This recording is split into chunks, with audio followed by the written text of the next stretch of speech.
And throws strike one to Willie Taveras. There's got to be some guys coming in, Ryan, that are a little tentative at the plate. You go a long time without getting base hits. The longer you go, the tighter you get at the plate.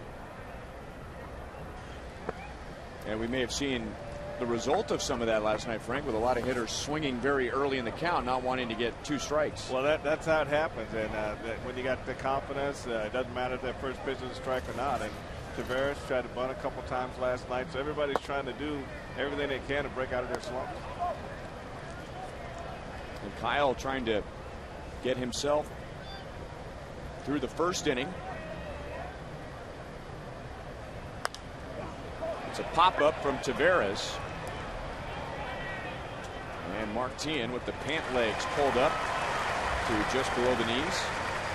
Makes the play, one away. Here's the Kia scouting report on Kyle Davies. Well, I say what's not right is that righties are hitting 302 and lefties are hitting 204. But four earned runs or less in the last 5 out of 6 starts. That's third lowest run support in the American League. But the one thing about that righties batting average, it kind of goes back to maybe just being behind in the count a little bit more to him and getting yourself in that 2-ball 1-strike count a lot. That'll make that average go up a lot. Good curveball to Alex Gonzalez. I mentioned that Davies trying to get through the first inning. He's had trouble since becoming a Royal getting through the first inning, and a lot of times it's with command of his fastball. He throws a good fastball there, and it's 0-2. But it seems like, Frank, once he hits his stride, he's tough to stop. And in his start on Sunday at Toronto, he finished by retiring 10 of the last 11. Well, Dennis Leonard was like that also, just establishing that fastball in the strike zone. But if he were to go downhill from there, then you say it's a big problem. But the way he's been able to maintain his aggressiveness after he works through that, and really with minimal amount of runs, 1 run, 2 runs, and then now he throws about a string of 5, maybe zeros behind that. And that's pretty impressive that he's able to do that. So we might be beyond that point of saying he's got to get better. It just might be him.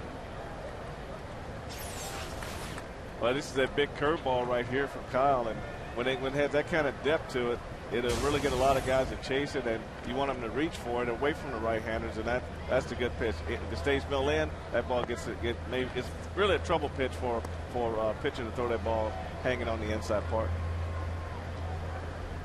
One of the few mistakes that Luke Hochevar made last night was with a curveball that hung to a right-hand batter. Kind of an awkward swing there, and DeJesus comes up and left to make the play on Gonzalez. Here's the rest of the Royals defensively tonight. DeJesus with Mitch Meyer in center, Jose Guillen in right, Martin, Willie Bloomquist, Alberto Callaspo, and Billy Butler. And Miguel Olivo making his 40th start. You know, I was really impressed with his curveball so far. Both those balls had good depth to them and made the hitter reach for the pitch, which is really good. So if he keeps that curveball where it's at, that's going to be a real effective pitch for him tonight. Brandon Phillips had one of the 3 Reds hits last night. Takes a strike.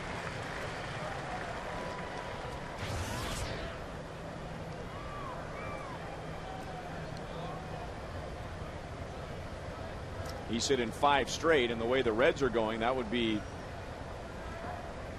also described as being on a roll.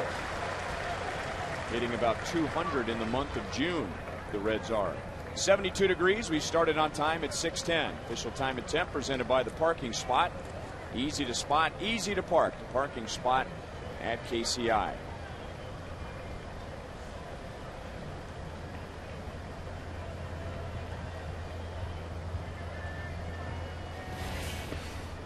One ball, 2 strikes.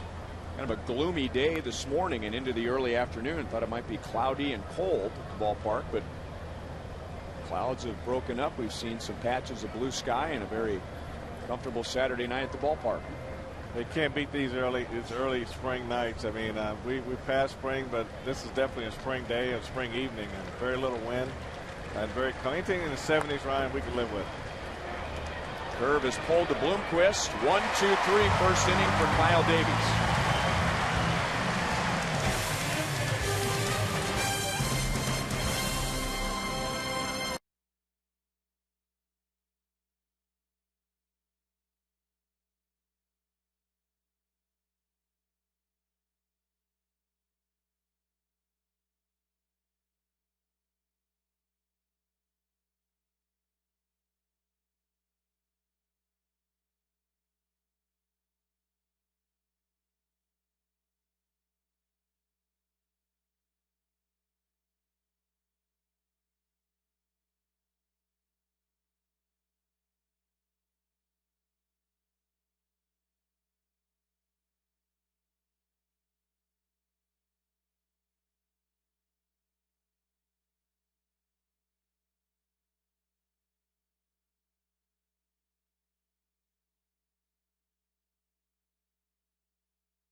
cruise through the first inning of interleague play here in Game 2 of this stand with the Reds. Joel Goldberg up in the booth, Ryan Lefevre, Frank White on hand as well. And guys, it's been interesting talking to the Reds announcers who've been saying that their team has been struggling hitting, and the one thing has kept them in it all year long.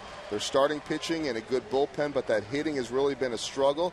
In many ways, these teams mirror images of each other, guys. Yeah, they really are. The Reds are third in the National League in ERA. So that's why, with an offense hitting .200 this month, they're still above .500 at 31-29. Sweeping slider is inside on David DeJesus from 32-year-old Bronson Arroyo.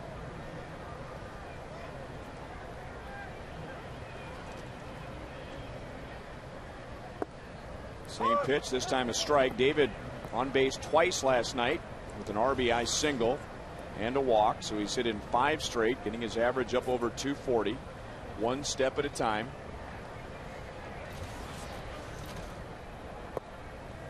So 3 straight breaking balls, and it's 2-1.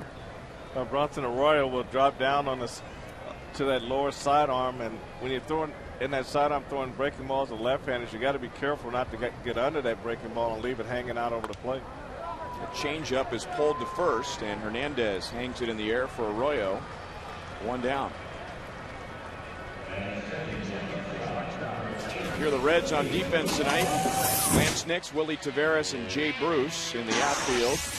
Andy Rosales, Alex Gonzalez, Brandon Phillips, who won a Gold Glove last year with Ramon Hernandez, and Ryan Hannigan catching. The Reds' 2 catchers are on the field. Hernandez at first, filling in for Joey Votto, who's on the disabled list, and Hannigan behind the plate.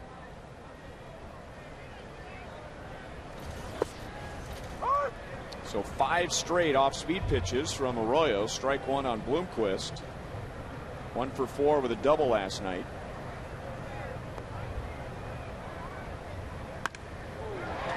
Into center. Taveras is there. 2 down.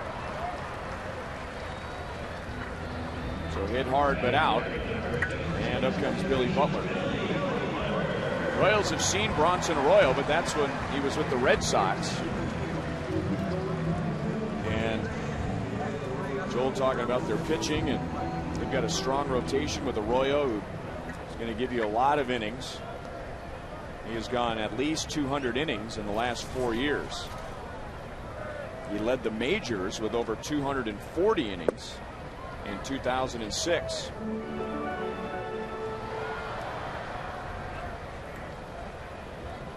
Kevin Schenk reminding me that we did see Arroyo as a member of the Cincinnati Reds when Royals were there in 2006.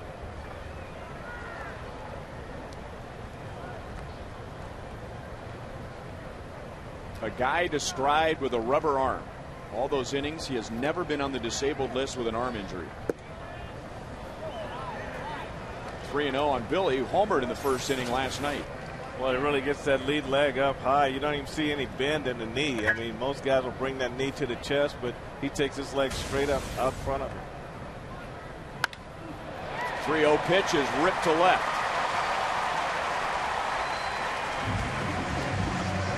There are some hitters, Frank, who just don't feel comfortable hitting 3-0. And then there's Billy Butler. I don't think uncomfortable and hitting are ever in the same sentence. Well, when you hit 3-0, the worst thing you want to do is swing at a bad pitch 3-0.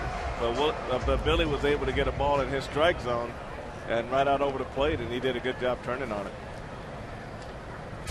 You know, a lot of guys, you say, okay, you hit 3-0. So rather than trying to get a good pitch, they said, I'm hitting 3-0. They're so excited, they're swinging anything that comes up there. When you get the green light on 3-0, that does not mean you have to swing.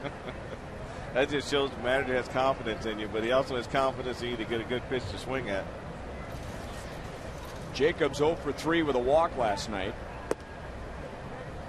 Trying to dig himself out of a 0 for 7, and over a longer stretch, 4 for 33.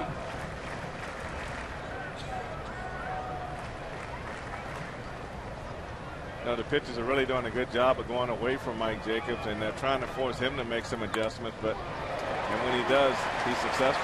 That's a good looking stroke into right center. Billy will hold at second.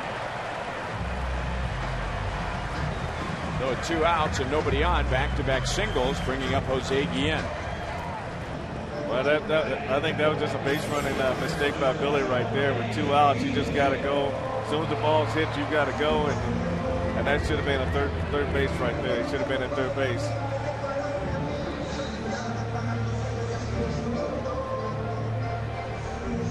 Now, in a situation like that, does he put his head down and rely on Dave Owen, the third base coach, as opposed to making that decision on his own? Well, I think he's making it on his own because the ball's in the right center and the center fielder's going hard to his left, and it's going to be awful hard to turn around and get you at third base, especially when you're running as soon as the ball run on contact with the bat. Now 1-0 on Jose Guillen.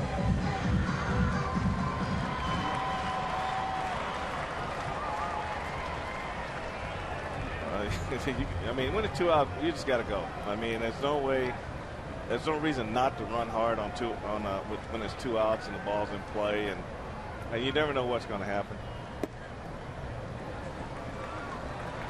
Well, the Yankees won one yesterday against the Mets on what should have been a routine pop-up to Luis Castillo in shallow right field. Runners at first and second.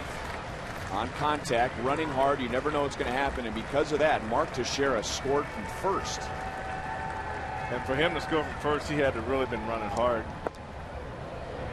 And you get a lot of respect from your teammates when that happens. So you see a lot of guys that take that off. Well, he's not going to drop it, you know, and sooner or later they do drop him, and he was in a good position to really make his teammates really proud of him for hustling on that play. And if he dogged it and only got to third base and he wasn't hustling, well, then all of a sudden you're hearing it from everyone. Well, especially when you're one of the key players, and you always want those guys to play hard and keep everybody else motivated. Well, look at this. The Royals now, the bases loaded with 2 down after a 4-pitch walk to Jose Guillen.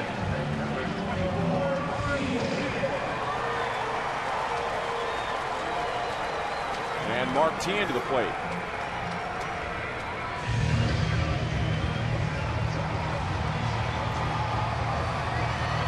Mark last night 1 out of 3 with a run scored and a stolen base when he was nearly picked off by Matt Maloney. But he beat the throw from first baseman Ramon Hernandez to second. If he was picked off, the inning is over, and Alberto Callaspo doesn't have a chance to hit a 2-run home run.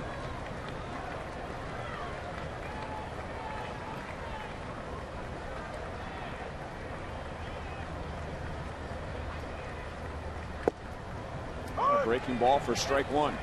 And the one thing about hustling, Ryan, is the hustle play a lot of times gets overlooked because the home run overshadows that. And you go back to the 80 ALCS against the Yankees when George hit the famous home run off Gossett. But with 2 outs, you all watched him beat out an infield hit right before that. So the hustle play will get lost sometimes in the shuffle, but to your teammates, it never gets lost. 0-2 on Teahen. Well, you'll never be booed. You will never be ripped by the media, and you will never be in your manager's doghouse if you're hustling. Never. That's the one thing in this game, really, that you never go in a slump. Still 0-2 on Teahen.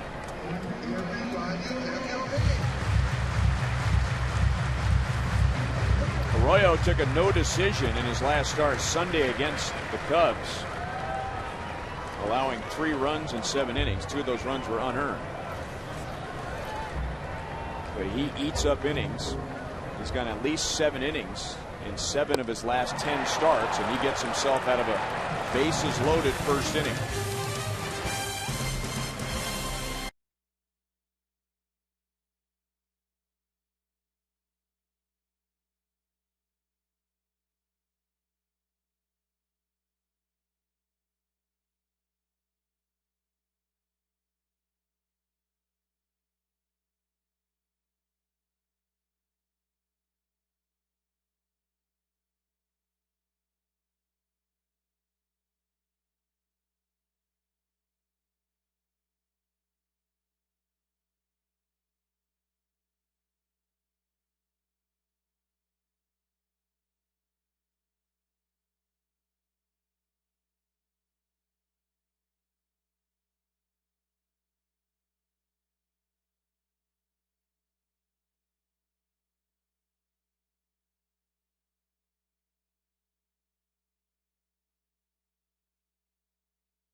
by your Kansas City area Toyota dealers. Lowest ERA among AL starters, team starters in the league, and the Royals third with a 4.08 ERA behind Detroit and Seattle.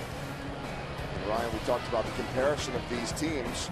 For comparison's sake, 4.08 for the Royals, Cincinnati 4.10. Ball one on Lance Nix. I tell you, you have a good ERA pitching in the ballpark where the Reds play. That's saying something. The ballpark is a graveyard for good pitching.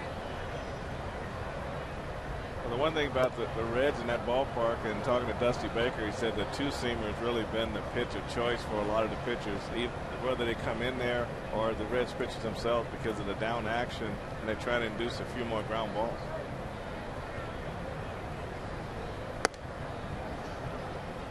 Two and one on Lance Nix, hitless last night. One of the struggling Reds hitters at the moment. Kyle Davies, very impressive in the first inning. Had his fastball and his curveball working.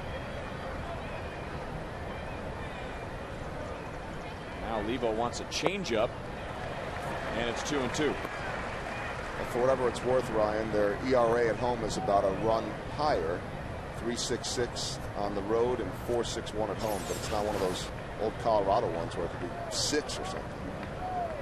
Well, right now, Ryan Kyle seems to be in command of all of his pitches right now. The change-up action is real good. It's going down. It's not sliding across the plate. His curveball has good depth to it, and he's moving his fastball both sides of the plate.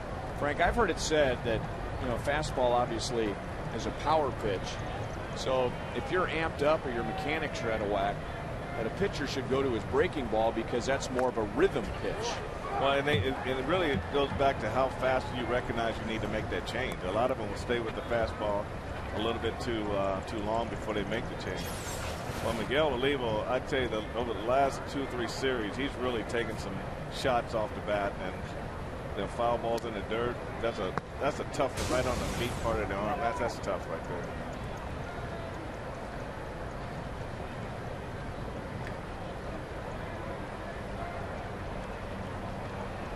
Good curveball. First strikeout for Kyle. He's retired the first 4.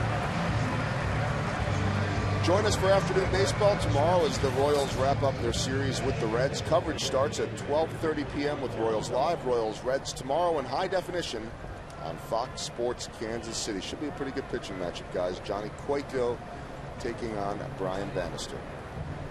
Well, you've got Bronson Arroyo. Joel, you've got Aaron Harang. Couple of guys who've been around for a while, and then the young horses, if you will, Johnny Cueto and then Edison Volquez. The Royals missed him. We saw Matt Maloney last night. He's in the rotation because Volquez is on the disabled list. We're going to see Cueto tomorrow. And to remind people how good Volquez is, who was the pitcher traded for Josh Hamilton. 1-1 on Johnny Gomes, who loves facing the Royals, and he loves hitting at Kauffman Stadium. He hit his 5th home run here last night, so almost an RBI per game. Better than a home run every 2 games, and a hit every 2 at-bats. Well, 396 overall against the Royals. That's pretty impressive. The 2 balls he hit last night, you couldn't hit 2 balls any harder than the balls he hit last night. The one off the left field wall and the home run. I mean, that just tremendous bat speed and being able to generate some power through the ball.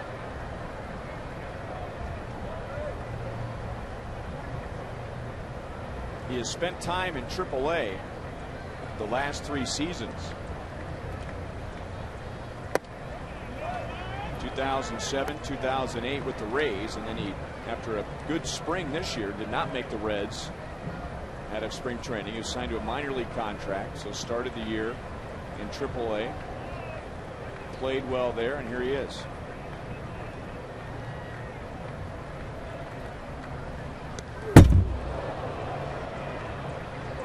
I think that was ball 4. I can't think it's a lost ball. I think it might have went right through the sign back there. That's a fastball that got away, ran up and in off Olivo's glove, and just Right on into the sign box there. Right near our microphone. You can see the circle there, the ROY. I believe that's our parabolic microphone, is it not? One of the microphones that give you the sounds of the bat crack and the ball hitting the catcher's glove and the umpire. All in balls and strikes.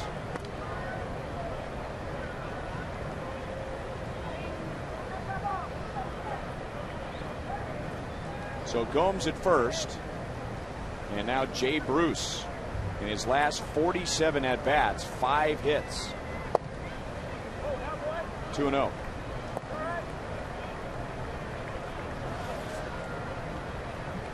When you're struggling like Bruce is struggling right now, a lot of times it's just swinging that bad pitches. Last night, Jose was able to tie him up inside with a couple fastballs, and it mainly just goes back to swinging that bad pitches. Billy out at second base, a low throw, and that may have cost the Royals a double play as Davies comes over to cover. So 2 down, Jay Bruce at first.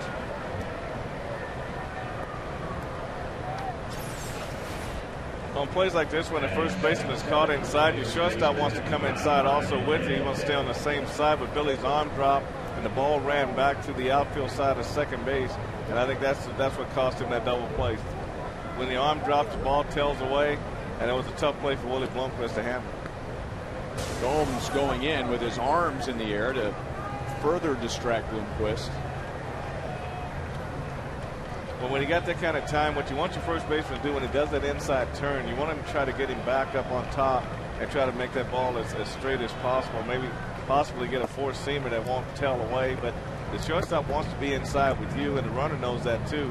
So when you drop that arm, the ball will run right in front of the runner back to the other side, and that puts your shortstop in a tough spot.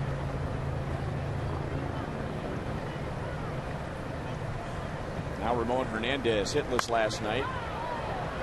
That's out of play.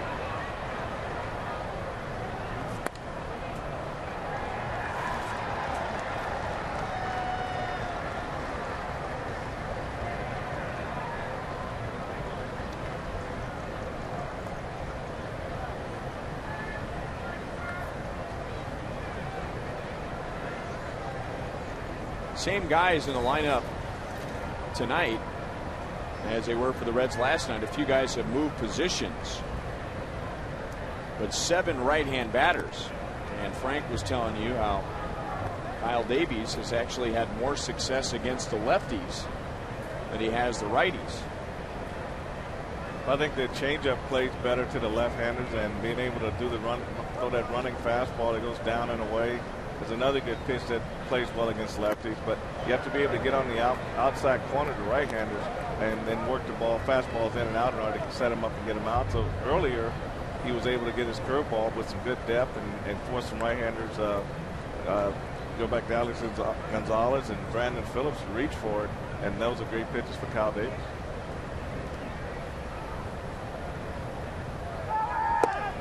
Runner going and now stops. Olivo down to second, and Bruce is hung up. Made the Royals work for it, but he is caught stealing. 2 scoreless innings for Davies.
sprint.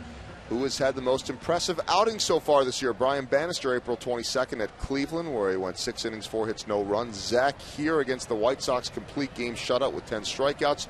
Luke last night, and Gilmesh Wednesday night at Cleveland. Text 432-432. Enter keyword Royals. A little confusion out in right center field after the base hit from Alberto Callaspo, who's now hit in 7 straight games. So I don't know, guys, as we take a look at this, and again, I'll remind everybody, enter keyword Royals, spacebar, and your answer. We'll update them as it goes along. Standard text rates apply. Of course, with Zach, you can pick about 5 or 6 of them. We only got room for 4, so take your pick. Boy, Luke last night, though, was awfully impressive. Well, I think if you define impressive by overmatching and overpowering, you might vote for either the Zach or the Gill start. But if impressive is just something you hardly ever see, you might go with Hochevar. Royals have 2 on, nobody out, and Miguel Olivos having a tough time avoiding the baseball tonight. I tell you, he's been nicked up quite a bit, and I tell you, he might want to just say, I need a breather from a game off just so he can get over the aches and pains. But Arroyo will run that fastball in on a right-hander, and he just couldn't get that elbow out of the way. You know, I know he's the toughest guy that I think we know on the Royals, but how does he wake up in the morning? Slow.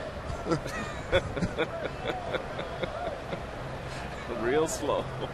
He's got to lay there and figure out what's not hurting first.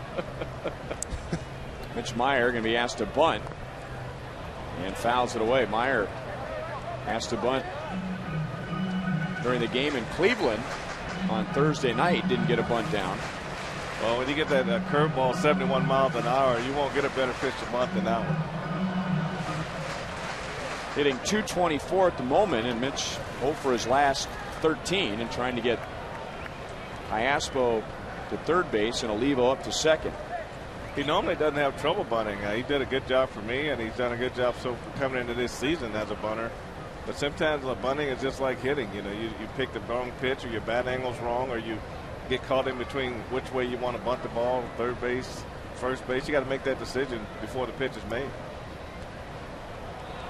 Boy, that was not a balk, but an awkward turn towards second base. Now, you're supposed to turn towards second base in a motion that's consistent with your motion coming to the plate. I think they ought to make him throw the ball. I mean, whatever, the fake to third, go back to first, whichever move you make, I think the end result should be the pitcher having to throw the ball somewhere. And I think I would have to live with that play. But when you can deceive the runner by just stepping off just that inside move or faking third and don't make a throw back to first, I think that's wrong. Well, a left-hand pitcher cannot step towards first and fake a throw. That's a balk. But right-handers can step towards third, not make a throw. They can spin, as Arroyo did, towards second, not make a throw. Meyer rolls it foul again. Well, just trying to be too fine right there, Ryan. When you're bunting for a base hit, you want the ball just foul or just fair. When you're bunting for a sacrifice, you want to get the ball out into the field. And he did it. He picked the right guy because Hernandez is charging from first, so he picked the right guy to bunt to third base, but he's just trying to make that bunt way too fine. You haven't bunt again? Arroyo's not an overpowering guy. This early in the game, I probably wouldn't. But, you know, they're trying to, when you're struggling to score runs and this situation is here in front of you, then Trey Hillman may opt to do it, but I would say not early in the game like this. Fastball is up. It's 2-2.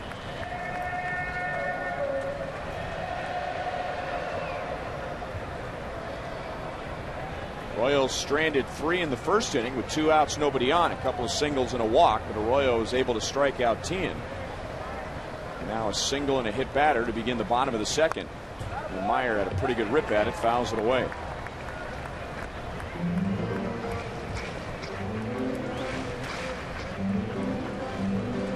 Mitch in center field, and in the past week or so, Trey Hillman is really only using Coco Crisp against left-hand pitchers, because against righties, when Coco bats left-handed, that is most painful for him.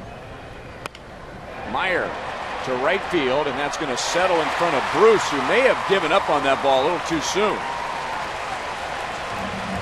Want to play it safe, Frank, but at the same time, that might have been an out that turned into a base hit. Well, that's one of those balls that the ball's not really driven off of Mitch's bat, but it's a ball that's floating out there. So that's a pitch. That's a ball that you can really take a shot at and coming in and try to do a shoestring catch and hit it up by the trademark. And that's a ball you can at least keep in front of you. But you definitely got to be more aggressive on that one. So the base is loaded and nobody out, and Meyer comes through after failing to get the bunt down. And now the warming up David DeJesus. Never fair, and that's a tough pitch to hit fair. A slider that was just boring in on his hands. Well, that's the one we talked about earlier, you know, where Arroyo would drop down and throw that slider to the inner half. He just got to make sure against the lefty that he doesn't get under it and like that pitch there and leave it out over the plate.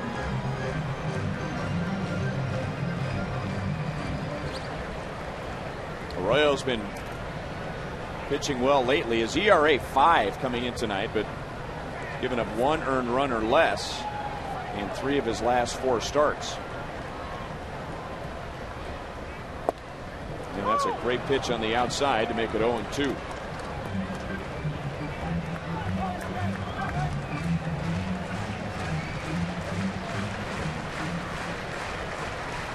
Diaspo singled. Olivo hit by a pitch. Meyer singled.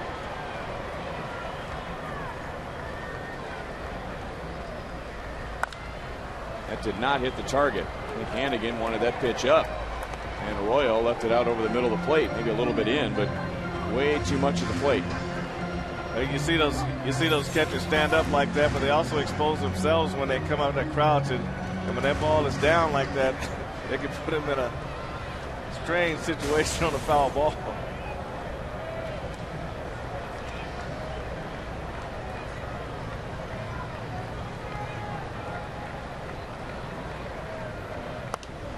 Again, not quite as tall as Hannigan wanted it. Still 0-2 on DeJesus.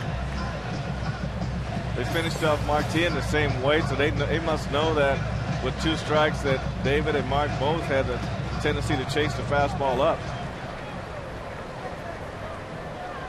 I mean, that's up, but that's hittable up. Yeah, I've seen David hit that ball down the left field line and drive that ball the opposite way before.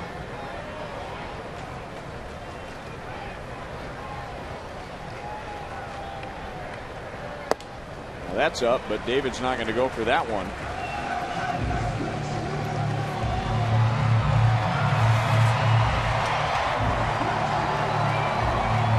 Almost a 400 hitter with the bases loaded. And guys who hit well with the bases loaded have the mindset that the pressure's on the pitcher, not on them. Always. And they just want to make sure to get their pitch. Just missed outside, and I tell you, it takes some guts to lay off that pitch. Well, anything close with 2 strikes, you want to try to foul it off. And an earlier fastball on the outside corner was called a strike, but they tried to just throw that changeup in there. And I tell you, I don't know if I'd take that one a second time.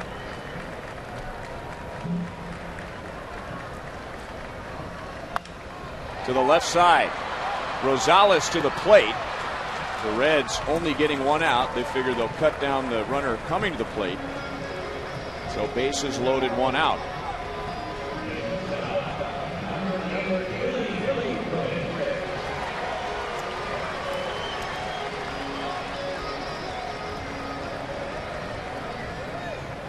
And now Willie Bloomquist lined out to center field in the first inning.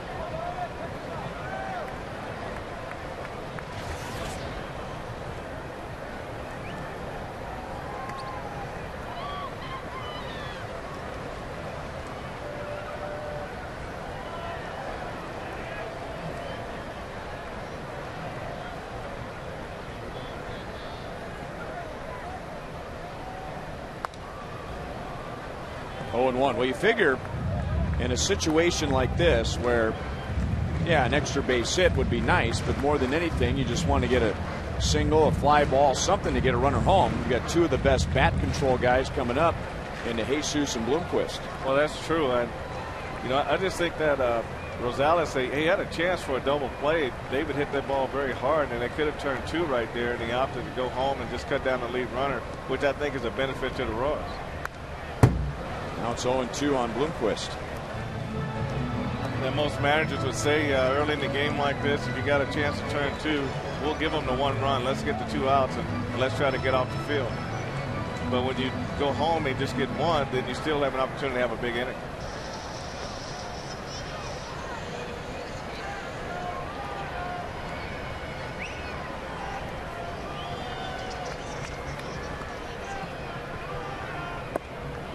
Wouldn't go for it. 1-2. Willie at shortstop, and with Mike Aviles going on the disabled list, there was an opportunity out there for Tony Pena Jr., Willie Bloomquist. Luis Hernandez was going to get some starts at shortstop, but since the Cleveland series, it's been Bloomquist mostly at short. Also played the final game of the Toronto series at shortstop. But I can see why Bronson Arroyo can be tough. You just never know what arm slide he's going to come out of. Once he's up over high 3/4, then he goes sidearm, throws all his pitches from those angles, and he'd be a tough guy to track. Well, he hasn't given in to one of the hitters yet.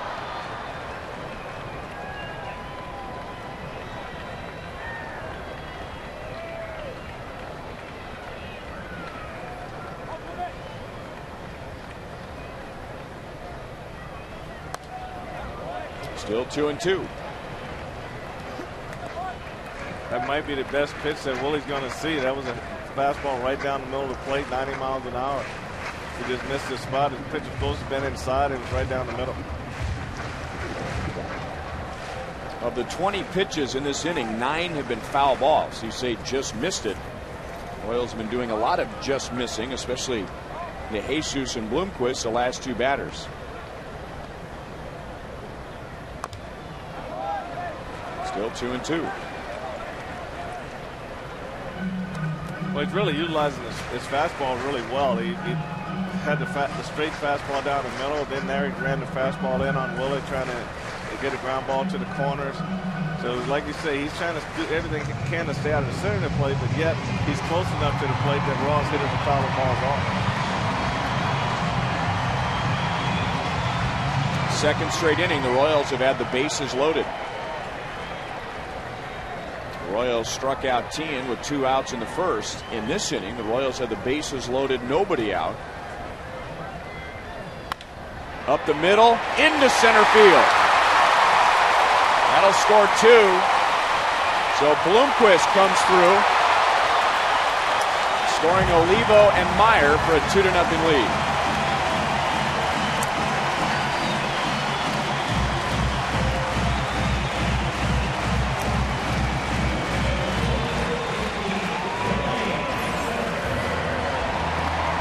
Tried to do the same thing, Ronnie. Tried to get that sinker to go down and in, but this one went straight out over the plate down, and Willie did a great job just dropping the bat head down on the ball and keeping it in the middle of the field.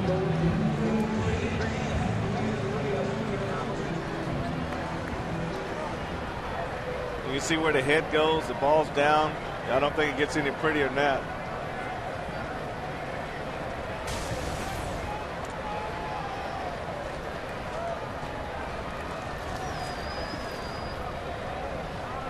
And now Billy, who singled in the first inning on a 3-0 pitch.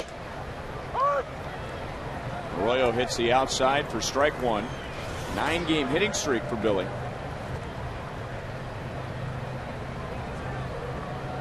He's hitting at .284 overall. Jesus at second, Bloomquist at first.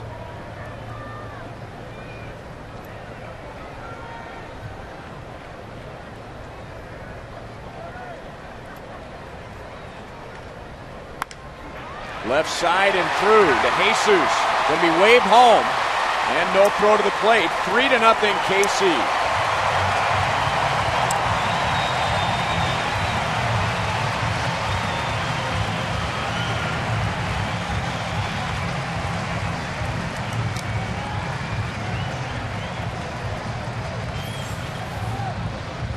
Billy does a good job here, just getting the hands through. And when that fastball is just tailing into his bat, he's able to get his hands out front and meet it out front and hit it in a good spot on the inside.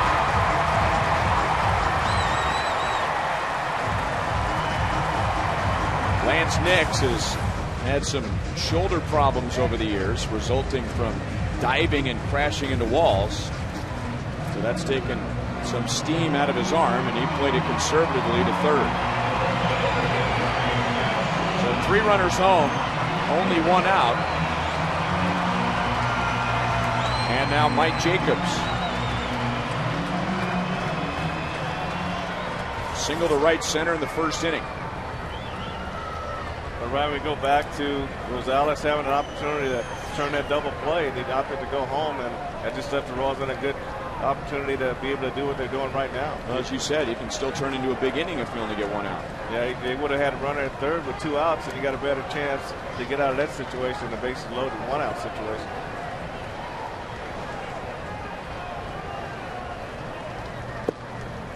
A little bit inside.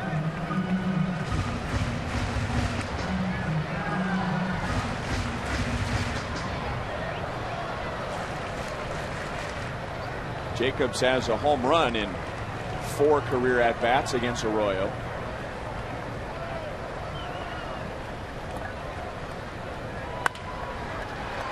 To Phillips, tough hop, and the Reds still turn a double play. But the Royals get 3. Bloomquist drives in 2, Butler 1.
Kia.com, and by AT&T. Switch to the nation's fastest 3G network. AT&T, your world delivered.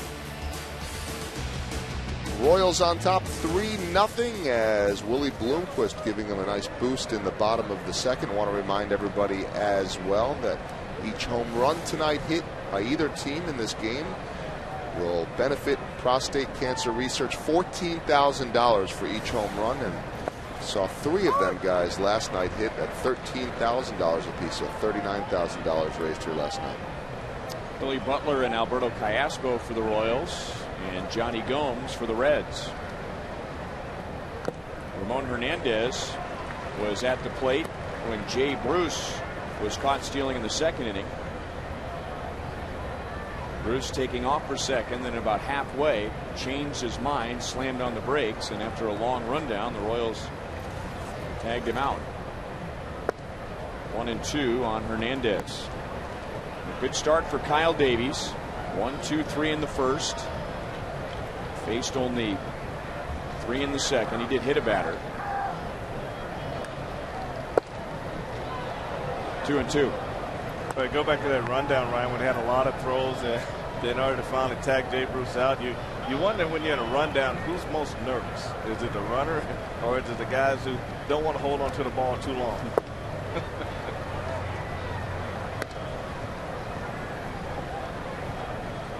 Well, the rundowns that you have broken down that haven't gone well have been hanging on to the ball too long. I mean, we haven't had many rundowns break down because the guy passing on to the next guy too soon. That walk stings. Not only a leadoff walk, but Davies was ahead of Hernandez 0-2 and let him get away. Here's tonight's Roadrunner Turbo speed pitch comparison and the highest velocities for Davies and Arroyo in the first 2 innings. Davies at 93, Arroyo at 92. You can double your speed with Roadrunner Turbo from Time Warner Cable. Trey Hillman makes the first trip to the mound in the 3rd inning. You'd probably think that'd be more of a motivational trip to the mound to try to keep him settled down and don't let him get too far into that roaring feeling that he gets sometimes where he gets too amped up is what Trey likes to use, and just try to keep him focused and get him back in the game. And that just nicked Rosales. So a walk and a hit batter. 2 on, nobody out.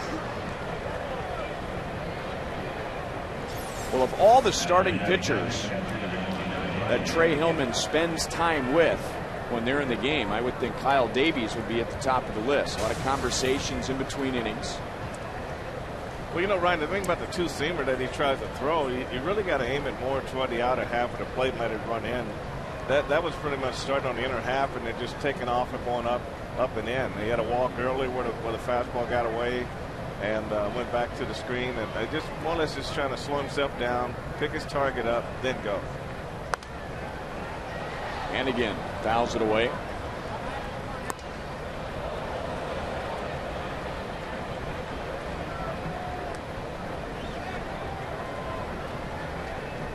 And again, it hit in 5 straight, 0 for 3 last night.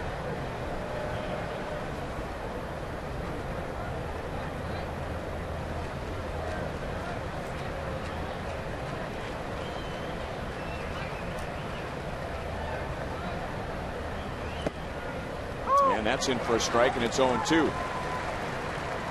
Kyle on Sunday allowed 4 runs in the first 3 innings against Roy Halladay. Blue Jays won 4-0. Kyle went the distance. He threw a career high 126 pitches, finished with 5 shutout innings, and retired 10 of the last 11.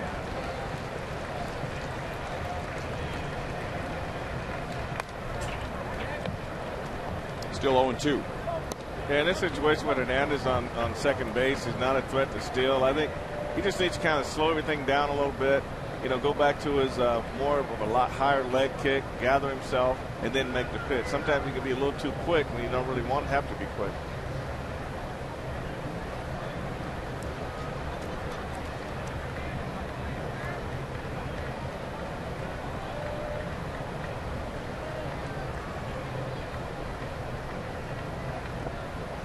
Olivo keeps it in front of him. It's 1-2.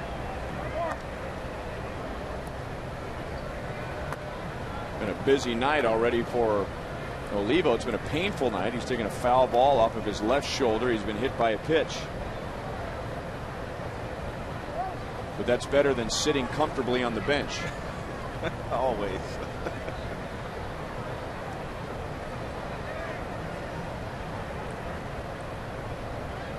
That's a good excuse to go get in a hydrotherapy pool or get in a whirlpool or get that good deep massage that they can get down there. So there's a lot of good benefits to have being just a little nicked up. Not a lot, but just a little bit. Good news regarding John Buck, that he is starting to move around a little better and some more athletic activities. For a while it was just everyday activities. That's what he was trying to get through after being hospitalized with those back spasms and a herniated disc.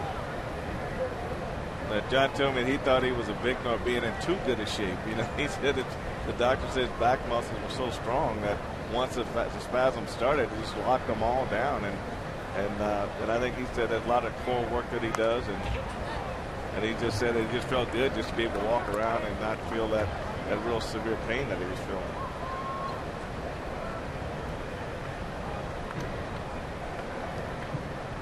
he said he learned a lot just watching the games on TV, you know, because he's so used to the balls coming to him, and he doesn't get to watch the game from the behind the pitcher angle too often. So he said he learned a lot just sitting and watching, you know, how they were setting up hitters and how other catchers were setting up our hitters. And he said he really got a different appreciation for the game. That's a fair ball. Hernandez scores. Rosales is going to be waved home. And just like that, it's a one-run game. So the 2 free base runners come around to score. There is nobody out.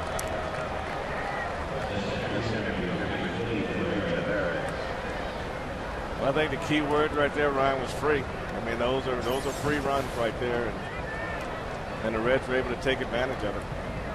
That was just that. Go back to that pitch. That's that changeup again that we want to turn over and stay away, but that one ran back down into the bat, and Hanhan was able to keep it fair.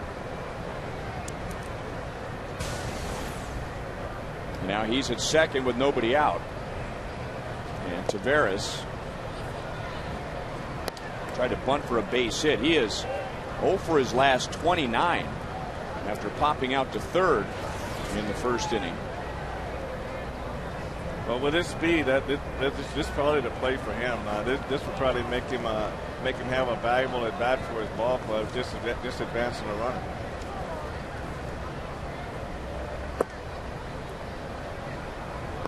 One ball, one strike. It's the longest hitless streak for a Reds player since Jason LaRue played for the Royals. Went 0 for 30 when he was with the Reds in 2006.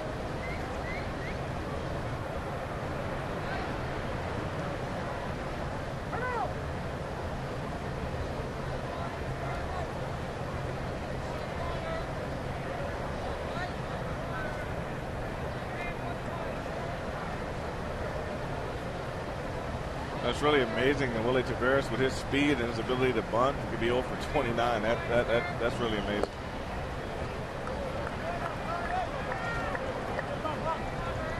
Well, you said last inning that one thing that should never slump is hustle, but often you hear that the one tool that never slumps is speed. So if you're not hitting the ball well, we always have that option of laying down a bunt for a base hit. You can lay down a bunt. You can really help your ball club, and you also can get your defense to rush him because of your speed, and you can possibly get a base hit or even error out of it. Back to Kyle, and the Royals get the first out of the inning. That moves Hannigan to third. The tying run 90 feet away. Well, he just stayed there and just got the ball down. You just want to get the ball into the big area of the field, and Taveras did a good job there, and Davies did a good job making a play.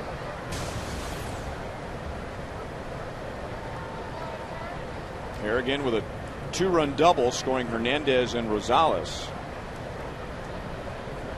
And now Alex Gonzalez, who flied to left in the first inning. Royals are going to play with the corners in and the middle about halfway.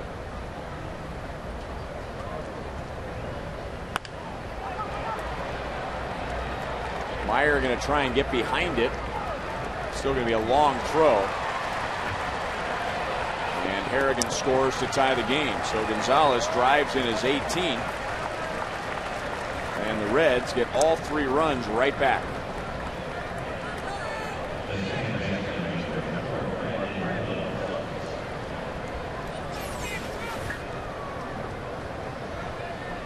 Gonzalez did a good job getting the ball out there in that center field. Mitch really had no chance, but this is the one time where you can just airmail the ball with nobody on base and just let it all hang out on this play. But there was no chance to really stop that run from scoring.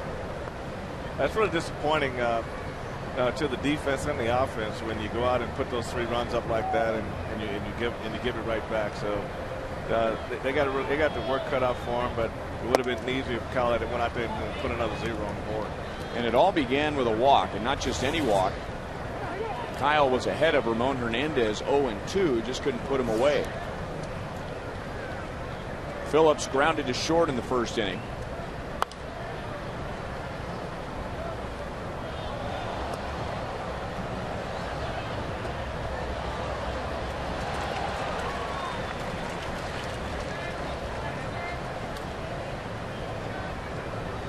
a souvenir for a young lady right below us.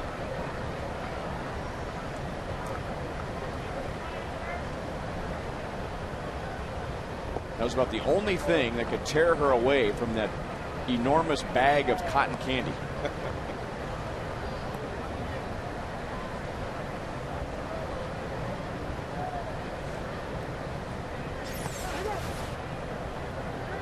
Bounce, bounce, bounce. Well, just like you always hustle with 2 outs because you never know what's going to happen. When you want a souvenir, you never give up on the ball. Not as long as it's bouncing. That might have been the easiest catch of his life. I'd say other than what, I bet the catch next to him was harder than that catch. Willie to the middle to get Brandon Phillips inning over and damage done. Reds have tied the game.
Of the Good Samaritan Center in Lamar, Missouri, an organization she founded 32 years ago. And under her leadership, the center has grown from 100 to more than 500 families since its creation, providing food and clothing assistance to low-income families at no charge. Good to have Robbie Sue here, guys.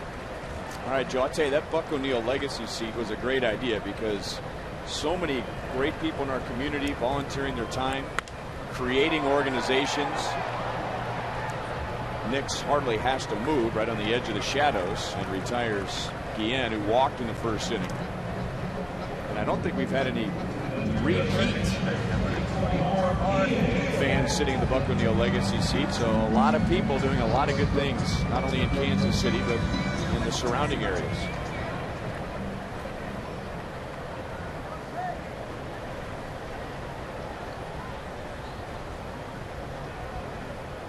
And now Mark Teahan. Deep right field. Bruce was shallow, and it sails into the party porch.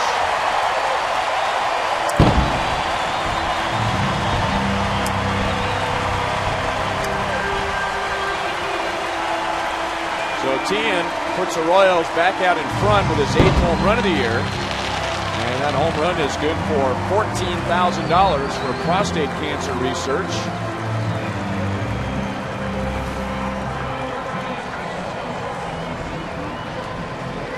That is how you can donate.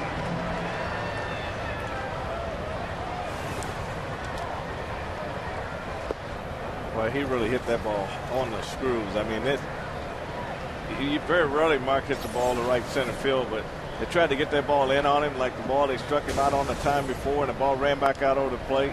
And he just laid on that one. That is well placed by Callaspo. He's going to hold with a long single. He's kind of flung that ball into left field near the line, and he's getting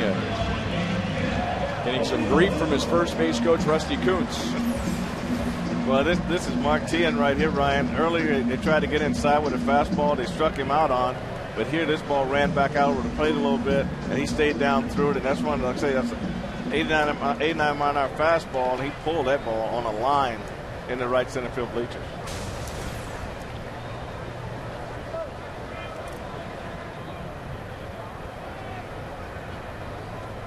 The Royals have hit 3 home runs in this series.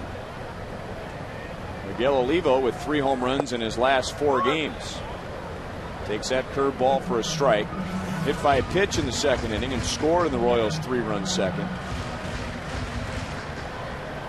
It has not been easy for Arroyo at all.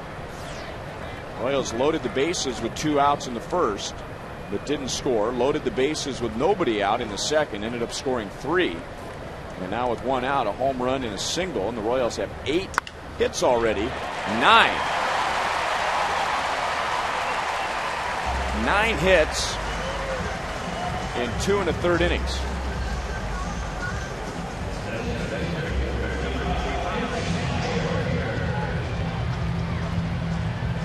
Well, this is nothing new for Arroyo. Here's what he has done in interleague play. 3-10 with an ERA over 5.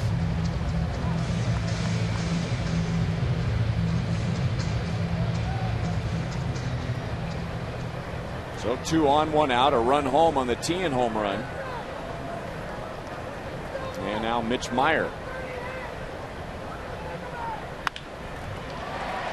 Phillips, long throw to Gonzalez, and no double play. So first and third with 2 down.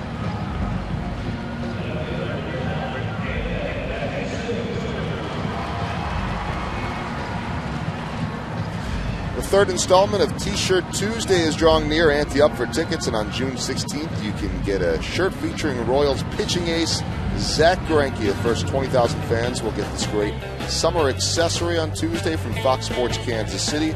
Get tickets at 1-800-6-ROYALS, Royals.com in the box office or area high V's. That will be in high demand on Tuesday night, guys. David DeJesus at the plate. He's grounded out twice. Second time reaching on a fielder's choice and scoring. David has a younger brother, Michael, who plays in the Reds organization. He's an infielder. Drafted in 05 and last year played at both single A and double A. 1 ball, 1 strike.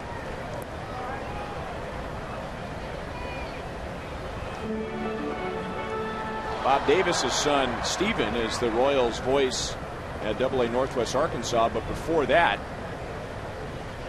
was the voice in Idaho Falls. And Bob, during the All-Star break, went to go visit Stephen and saw David's younger brother.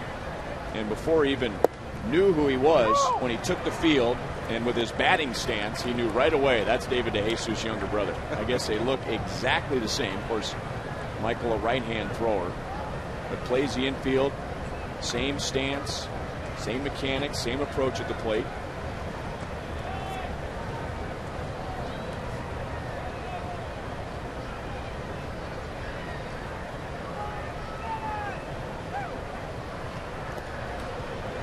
Their father, Herrick, big baseball fan, growing up in Puerto Rico, and really helped David and Michael become professional baseball players.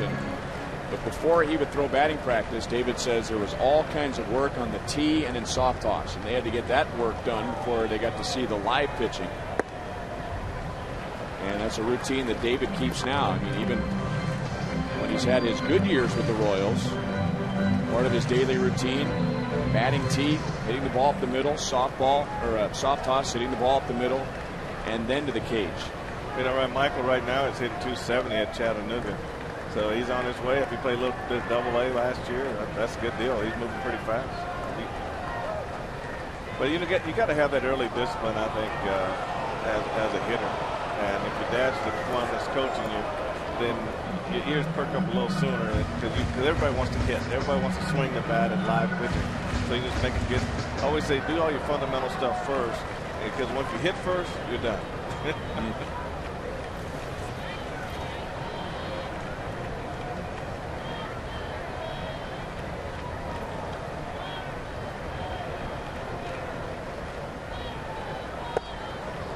Laid off a tough pitch. So 3-2, and now Meyer will be off with the next pitch from Arroyo.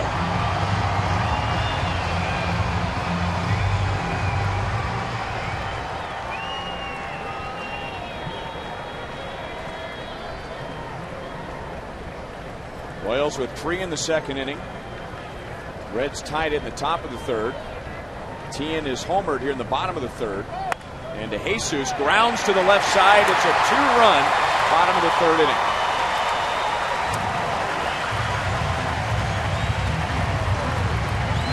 So the Royals have an answer for the Reds after they tied it in the top half.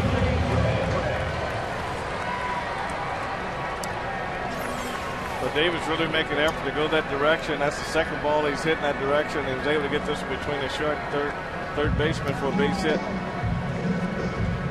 So I think if he stays right there, Ryan, I think he's going to be just fine.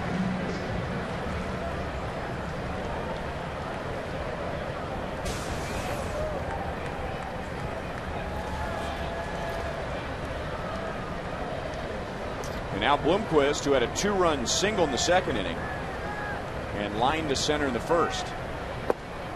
He's had good swings against Arroyo. It's 0-1.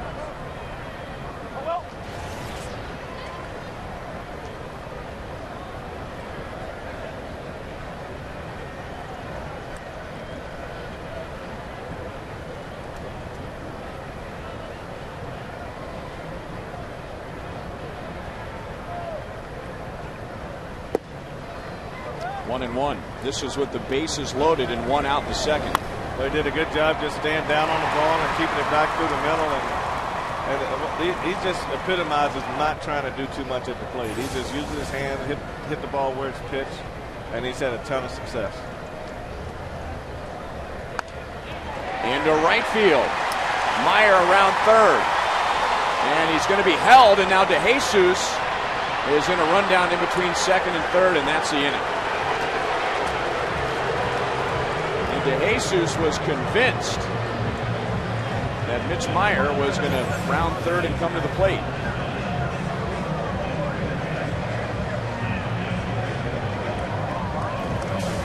The Royals get 2 and regain the lead.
5-3, Royals on top of the fourth. Our Firestone leaders. We take a look at outfield assists, as you just saw. A little hold up on the bases there, and David DeJesus picked off. Why was he picked off? Well, as we look at the leaders, and we see that Jay Bruce, among outfield assists, is one of the best in baseball. So there you see Bruce, 7 outfield assists so far this year, guys. All right, and David is among the league leaders in the American League. 1-1 on Lance Nix. So you have a good arm in right field and a ball that was hit very sharply on one hit to Jay Bruce, who didn't have to go to his right or his left. He was on that ball in a hurry. Well, there was no doubt in Dave Owen's mind. He was holding Mitch up all the way on that play, and David's really got to make sure that runner goes before he makes an attempt to go to third base. So that wouldn't be the third base coach's fault at that point. I mean, he did his job, but you as a base runner, you got to make sure he releases that guy before you go to the next base. Off the end of the bat, right to Meyer in center. 1 down in the fourth. Lance Nix is 0 for 2.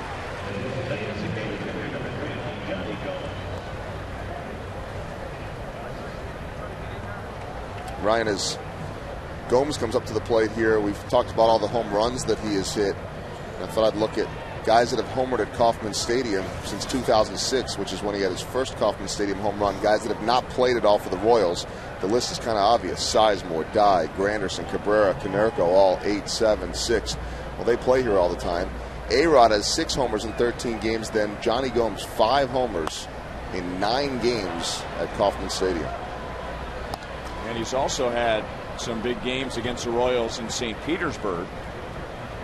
5 in St. Petersburg, including his first ever 3 home run game. That was his rookie year, the first Rays player in history to have a 3 home run game.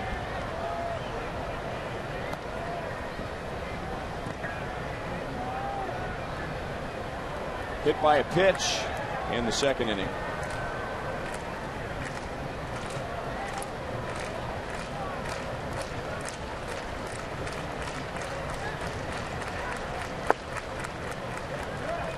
One ball, 2 strikes.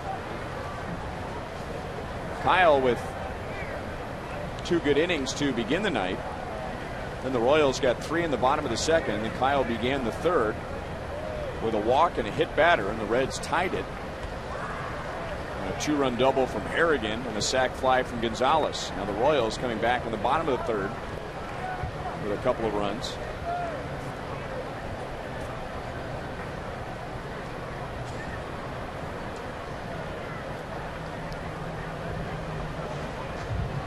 Royals with 11 hits in the first 3 innings against Bronson Arroyo.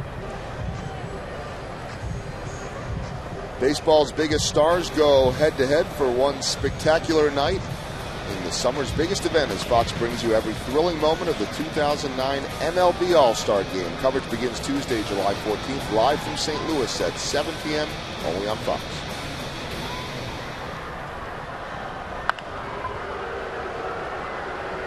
Grounded to Bloomquist, and 2 down in the 4th inning.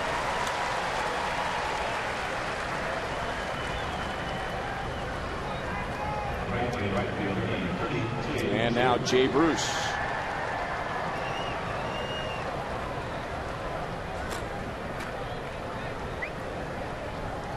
Bruce reached on a fielder's choice in the second. So he's 0 for 1 and now 5 for his last 48. So his average is down to 210.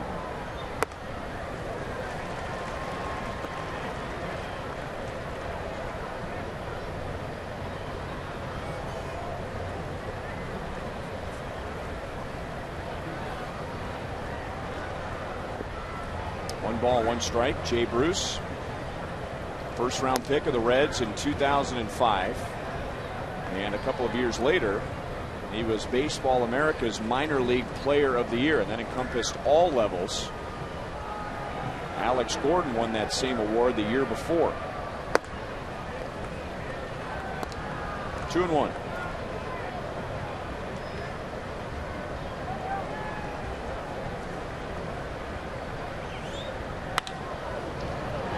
into right field with 2 outs.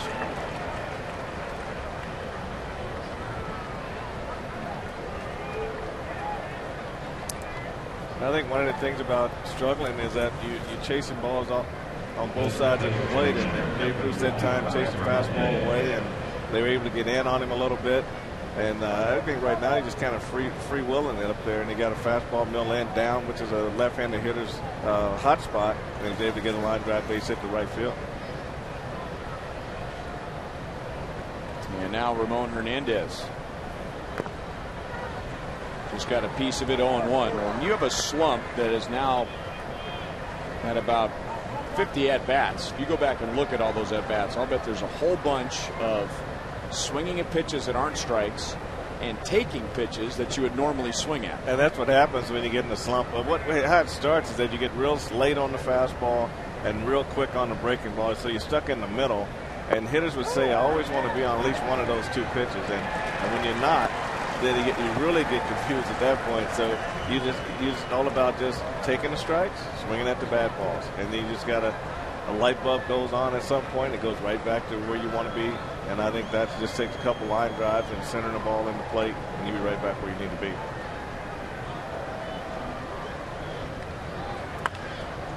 Kind of a half swing chopper to Callaspo, and that's the inning. So Davies pitches a scoreless 4th. Royals lead by 2.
All right, Joel and Billy with a 2-hit night, a couple of singles, driving in his 28th run in the 2nd inning. Butler, Jacobs, and Guillen. And Frank, when we go back to the play that resulted in the final out in the 3rd inning, I'm sure Dave Owens' thinking was, don't allow an out at the plate when you've got a hot Billy Butler coming up potentially with the bases loaded. Well, that's true. That was a line drive. It was a one hopper to a guy with a strong throwing arm, and there was, like I said, there was no hesitation on Dave's part at all. He was holding Mitch Meyer up all the way. So the trail runner has to, his obligation is to make sure. Into the corner, foul. And he just got to make sure that the Royals base coach releases that run before he goes. Frank, sorry, the Royals think that ball was fair. And looking again at who caught that ball, pretty hard for that ball to get to that fan and being fouled. But manager Trey Hillman really kind of sits on that foul line, and he has a great look at it down the foul line. And Dave Owen, being the third base coach, normally you go up and you kind of straddle the line and kind of watch that ball go out.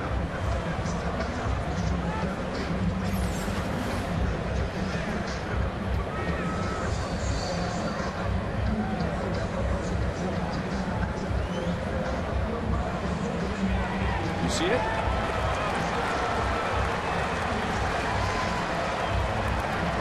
No, that looks like it's foul. Looks like it was the right call. Here it comes right down there.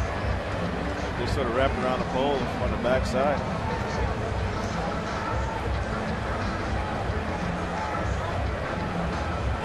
Good call. Foul ball. Good call. The angle, though, showing that fan, at least the one that we use with that ball, it looked almost impossible for that fan, who I think is wearing a brown shirt, to see if he could catch it being a foul ball. This is going to be our first ever review at Kauffman Stadium and the first review for the Royals. So the ruling is a foul ball, and video should support that. But it was so close, and it was hit so hard.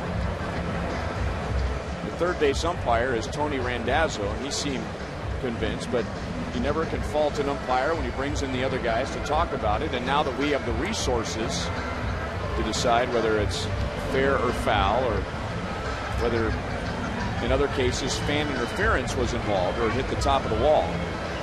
But the one thing is, this is the monitor that the umpires will look at. They will call New York, and someone is responsible for every game. And they are using our feed. They're using the feed that the Cincinnati Reds are using tonight, trying to get as many angles as possible. and it's not normal. It's not one guy looking. It's three guys looking too, Ryan. You feel like we know the answer that everybody else in the ballpark is waiting for? Well, we should. If he comes out and rules home run.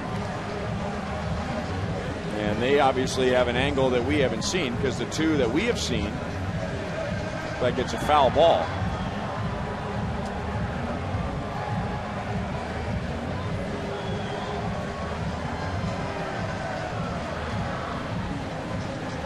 Now watch the ball disappear behind the foul pole. There is no white streaking across the yellow foul pole. But where we sit, and I don't know if that ball, I don't know if it rattled around in the seats at all after that, Frank, but it just seemed like, from my angle, or at least the angle that we used after the home run, the fan that ended up with that ball, it just looked like it would be impossible for him to get it and be on the left side of the foul pole. But we've shown you two different replays that would indicate that Tony Randazzo made the right call. But the umpires have not immediately popped out of their little room there, so I'm sure before they make a ruling now, and certainly there's room for more criticism because they have these resources, you're going to make absolutely sure you make the right call. Well, that's true. It's no telling how close that ball was actually to the foul pole either when it went by. You know, Dave Owen, the third base coach, probably has the best look other than the umpire and the catcher right down the line. They were gone for over 3 minutes. It was ruled a foul ball, and it will remain a foul ball. Jerry Lane with his arms in the air. He's the crew chief.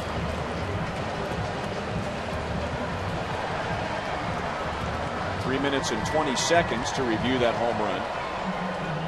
And I think, even though Trey Hillman went out and argued and he didn't agree with Tony Randazzo, I think he appreciates that Randazzo brought the other umpires together and at least took a longer look at it. Well, that was definitely close enough for review, and like you said, the person that ended up with the ball, that was a big determining factor there of why it could have been fair or foul. And Trey Hillman really thought it was fair. So Billy grounds out. 2 out of 3 tonight, 1 away in the bottom of the 4th inning. Well, that's our first taste of the review process, and baseball has sworn up and down that this is as far as instant replay will go.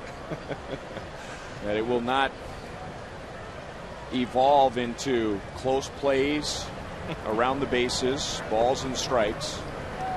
And You know, the way TV is today, I think it's good that they're helping the umpires out, because we have so many camera angles that we can see what the umpires cannot with the human eye, or at least with the naked eye, without the use of a high-tech, high-definition camera. So in a way, this helps protect the umpires.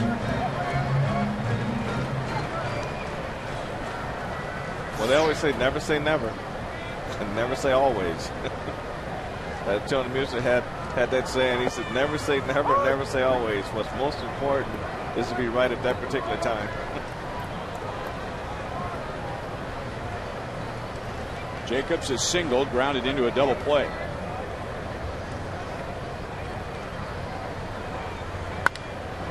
Hit hard again into right center field, and Bruce will run this one down. But Mike Jacobs has had 2 good swings tonight. 2 outs in the 4th.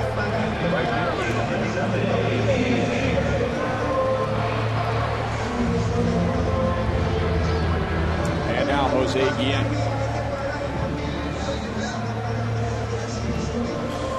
Guys, Wednesday, June 17th is the Summer of '69 Retro Night with the pregame party featuring Liverpool starting at 4:30. Enjoy throwback prices of $6 for lower level seats and Buck Night dollar concessions plus fun, entertainment, and in-game features. Guillen is out. Royals are done in the 4th inning. 3 up, 3 down, and a 3-hour, 3-minute, 20-second review.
"16 runs, 5 home runs in the Cleveland series, and now swinging the bat well here in the Red Series." Ryan, they're getting back to where they were at the beginning of the year, where they're starting to put hits together, and they're starting to get big 2-out hits, and really they're starting to get hits even with nobody on base. So they're starting to plate the runs now that were hard to come by over the last 10 or so ball games.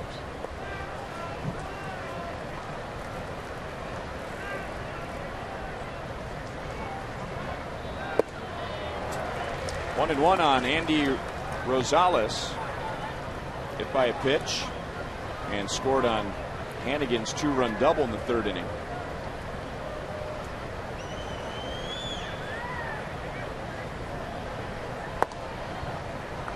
Two and one. The Reds with 3 runs on 1 hit in that 3rd inning. A walk, a hit batter, a 2-run double, and then a sacrifice fly. The Royals came right back in the bottom of the 3rd. Gave Davies a couple more runs. Kyle responded with a scoreless 4th. It's the 8, 9, and 1 hitters here in inning number 5. Leadoff walk. And a leadoff walk to a struggling hitter who's just 3 for his last 32. He remind you guys a little of maybe a Pete Rose, the way he sprints down to first base on the walk. I know he sets all kinds of speed records going around the bases for a home run. Here's the James B. Nutter pitch count. 77 pitches. Like to have a better ball to strike ratio than that. Ryan Hannigan steps in.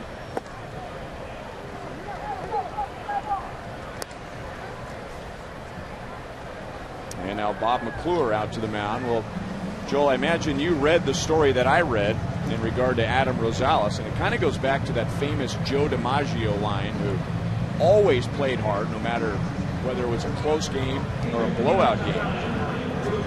And his answer to that is one of the classic lines. He always wanted to go 100% because there was always a chance that there was somebody at that game, that particular day, who had never seen him play before. And Andy Rosales, who grew up in Chicago and was a big Cubs fan, admired Brant Brown, not quite in the same class as Joe DiMaggio, but it became his favorite player. And Brant Brown was one of those guys whose uniform was dirty every day, went hard no matter what the play was, what the score was, and Andy Rosales promised himself that he was going to play the game just like Brant Brown did. Well, it's always good to see players hustle, and whether it be hustling down the first on a walk or whatever it might be, hustling out to your position, it just makes the player look that much better. Well, he's not a guy you talked before, Ryan, about Mark Teixeira coming all the way around from first base yesterday, and there aren't a lot of guys maybe that might do that on a pop-up, but you get the sense that Adam Rosales is definitely one of them.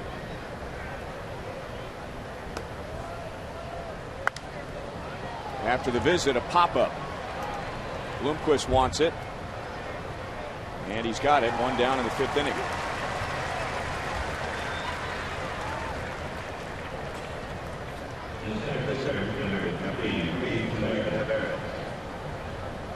So 1 on, 1 out. Let's take a look at tonight's Arby's pitch by pitch and the 3 outs that Davies got in the 1st inning.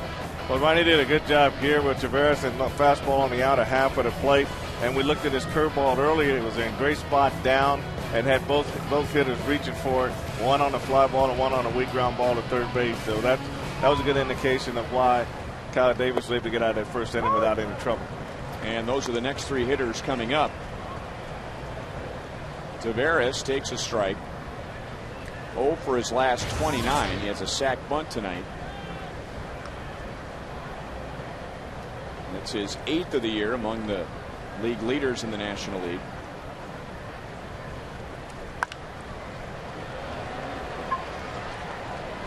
Bloomquist out and makes the play.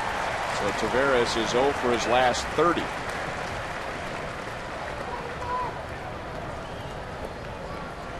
Another example of how much the game has changed, even in the National League, which is considered more of a small ball league than the American League.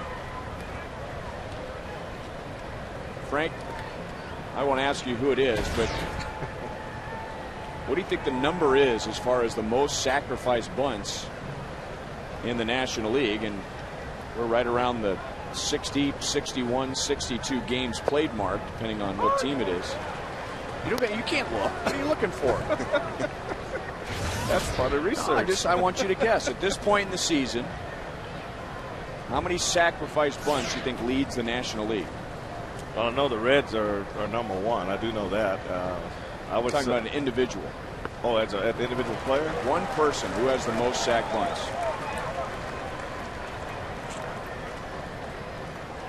Well, that'd be a tough call there. I mean, I know Tavares is real high, but.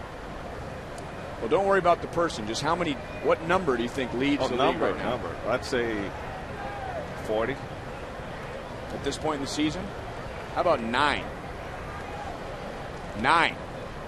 Really? Yeah. And in the American League, it's 8. So. Got a lot of sluggers in there. Got a lot of sluggers out there. That's amazing to me. I mean, this late in the season.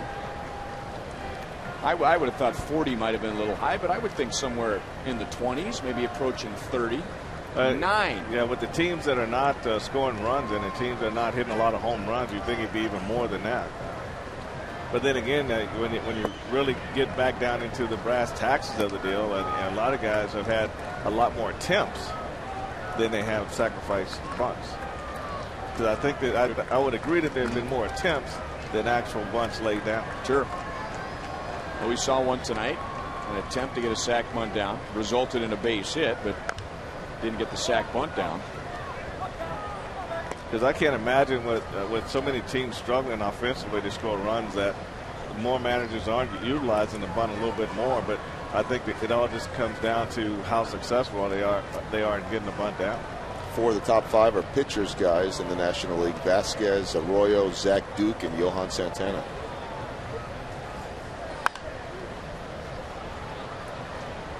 Still 2-2.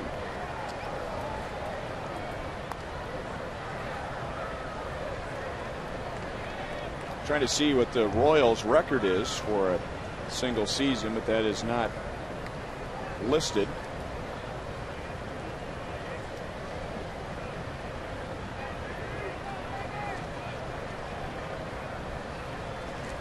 And then we wonder, when a team really needs to get a sac bunt down, why there are so few guys who can get the job done. All you have to do, though, is go to batting practice at any ballpark, and the hitters step in the cage, a couple bunt attempts, and that's it. The courtesy bunt attempt. Yep, and it's swinging the rest of the way.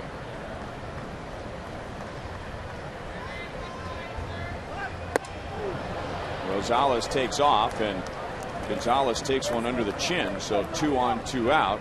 Roman Colon warming up in the Royals bullpen. Davies has walked 3.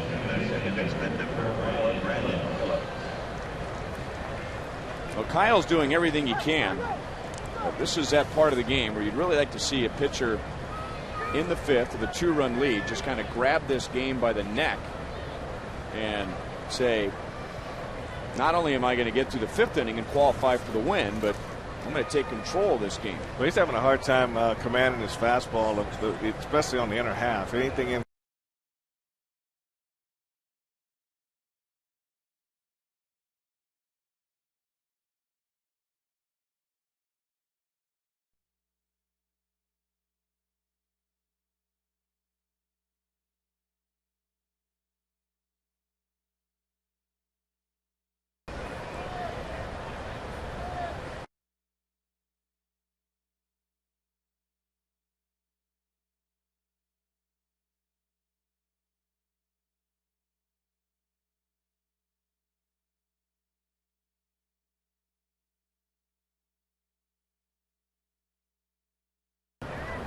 resulted in 3 runs, was fine in the 4th, and now 2 walks in the 5th.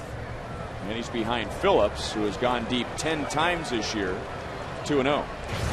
Yeah, he's not the one.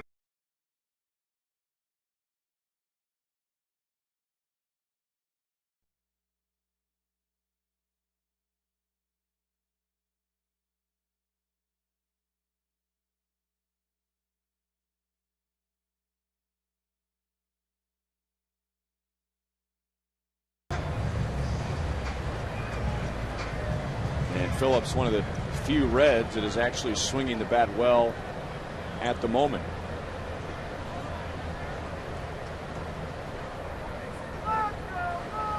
Rosales at second, Gonzalez at first.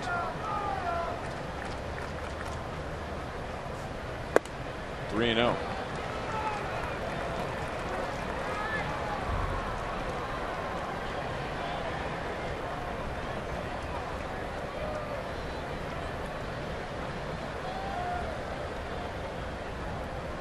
This is usually about the time of the game that Kyle hits his stride.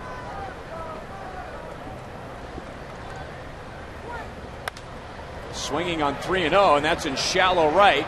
And Guillen runs it down. Got a good read and a good jump. So Phillips may have swung it ball forward. The Royals still out in front.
5th, our Sprint You Call It question. Who has had the most impressive outing for the Royals? Bannister on April 22nd, Greinke May 4th, Hochshaver last night, Gilmesh on Wednesday of this week, and Greinke still the popular favorite, although Luke last night in second place. And guys, to put that in perspective, there was 80 pitches last night. That was Bronson Arroyo's 75th here in the 5th inning. And on the other side, Kyle Davies is up to 94. Well, there's Trey and Davies talking in the dugout. And mentioned a couple of innings ago, it seems like Trey spends more time with Davies than any other starter during the game. And as Roman Colon is still standing on the mound in right field, it might appear that Kyle's night is complete. 2-1 on TN.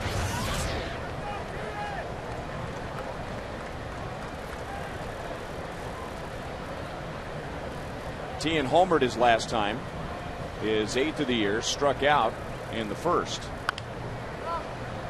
and rolls it to first, and Hernandez to the bag, 1 away. Well, the Royals getting out of the top of the 5th inning. Well, this is Jose really running hard to make a catch in the right center field, and you know, lately he's just been running much better, Ryan. We noticed that a couple games ago. The legs look like they're really just feeling great. But look at this stretch, man. Wow. Man, that looks like that all hurt. Whoa. That's a good way to say, how are your legs feeling? They got to feel great to get in that position right there. Oh, my gosh. Uncle. You guys don't do that before the game? Yeah, you tap out on that one, Joe.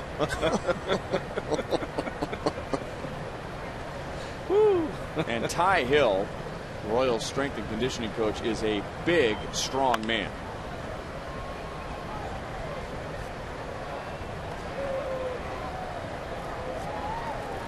Ty dreaming of ways he's going to stretch out Jose tomorrow.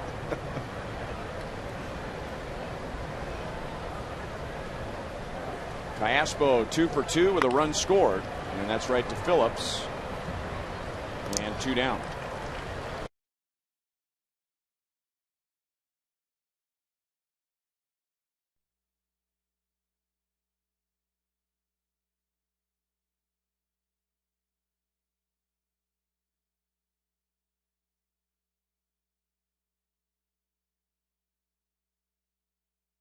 College students with a valid student ID.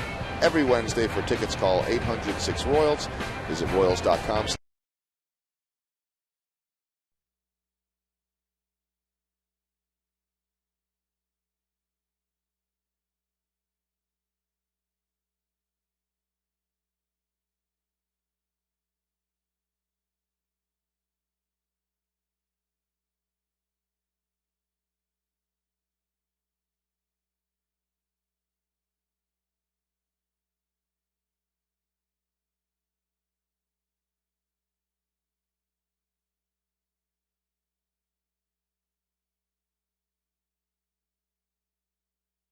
Joe.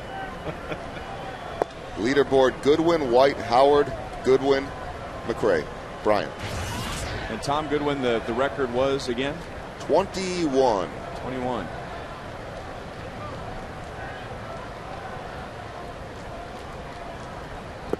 That would obviously be sacrifice hits, not to be confused with sacrifice flies. Well, I wasn't confusing that. Were you, Frank? I knew. I just wanted to make sure. Okay. I'm looking to see if Frank makes any more on this top 25 list. No, you're there twice, though. Potik's there like 5 times. I started hitting a little better as I got a little older. So you're saying you got to be younger to be on this list? No, you got to be a young hitter trying to find his way. I would guess, too, the turf was a deterrent, too. You don't like to sack bunt on the turf very often. Down goes Olivo. Royals down in order. Bob Davis will join Frank when we come back.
Kim, as we go back to the first ever instant review in Royals history. Billy Butler back in the 4th inning, and that ball just called foul by Tony Randazzo, and he was right, as Jerry Lane signaled. Coors Light Freeze Cam brought to you by Frost Brewed Coors Light, the world's most refreshing beer. And for more now on the 6th inning, it's our buddy Bob Davis. All right, Joel, thank you. Nice to be here with you as Kyle Davies is back out on the hill trying to protect this 2-run lead, and he'll face the middle third of the Reds batting order. This is the cleanup man, Lance Nix.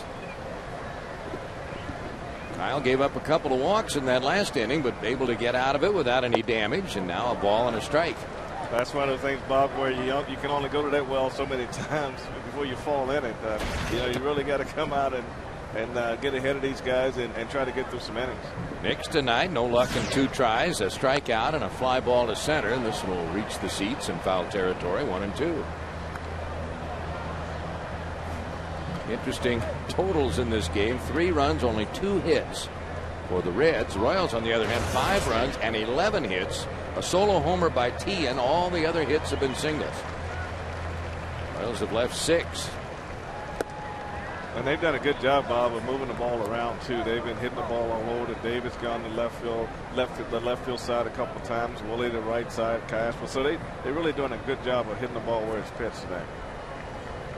2 balls, 2 strikes. Whoops, way off the mark. Now Kyle continues to battle that command issue here tonight. He has walked 4 batters and struck out just 1. Well, in first inning, he looked like he had everything together. He had curveball, had good depth, good location. Now it's kind of like he's overthrown it a little bit, and it's getting the fastball command has definitely gotten away from him. And a leadoff walk here in the top of the 6th. Owen Cologne had been warming up the last inning, and here comes Trey Hillman. Pitching change is about to take place. First, Trey's going to go by way of home plate and talk to the home plate umpire. And Cologne, though, making his way in from the bullpen. He'll try to keep the Royals in front. Right now, it's a 5-3 Royals lead with a pitching change coming up.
Kansas City Royals Baseball Club and may not be reproduced or retransmitted in any form, and the accounts and descriptions of this game may not be disseminated without the expressed written consent of the Kansas City Royals Baseball Corporation.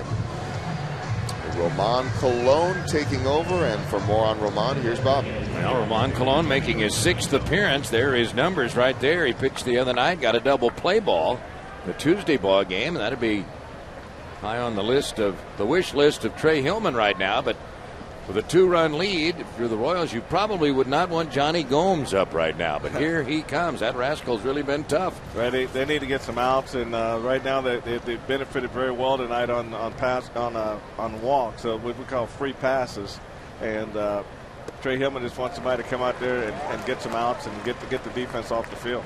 And Colon, who's a hard thrower, throws an off-speed breaking ball and gets strike one on Gomes, who tonight has walked and grounded out. Last night he had a home run and a double, 2 of their 3 hits. Well, they picked on a hanging curveball last night, and you can throw him the breaking ball if you get it away from him as their first pitch to Colon's slider. But he's mainly a fastball hitter, middle in.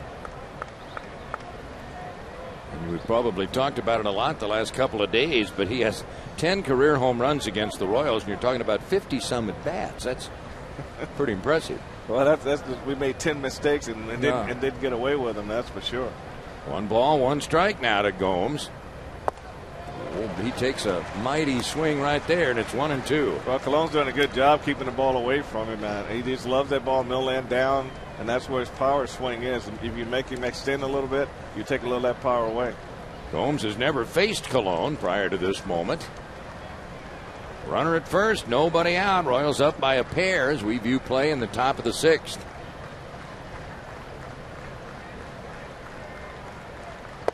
Now 2-2.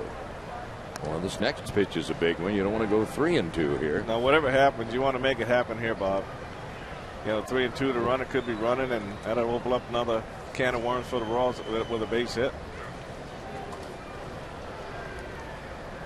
Juan Cruz now warming from the KC pen. Let's see what they get here on this 2-2 pitch. How about a strikeout? Boy, that ball had a little zip on it. 95 miles an hour, and he got it by him. Strike 3. Yeah, had a little late life and just really just jumped inside that 2-seamer. You can just see it just really bore inside on Johnny Gomes' hands. So a big strikeout for Colon. Now a left-handed batter coming up there next. There's Colon now. Hope to get out of this inning. A base runner over there, Lance Nix, who walked to start the top of the 6th.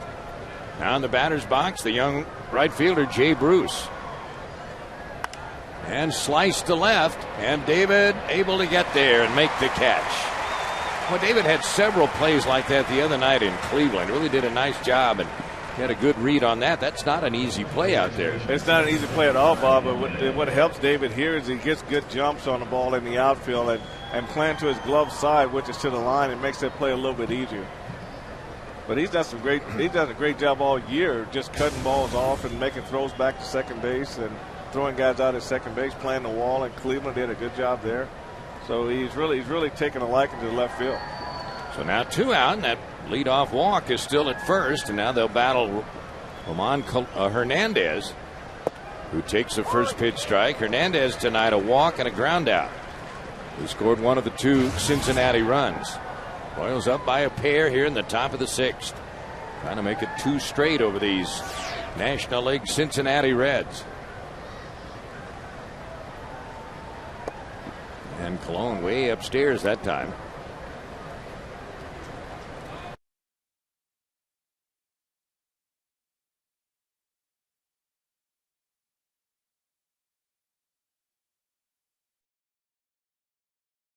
Got a strikeout and a line drive out here after inheriting a base runner. And that'll be a foul ball, so it's 1-2.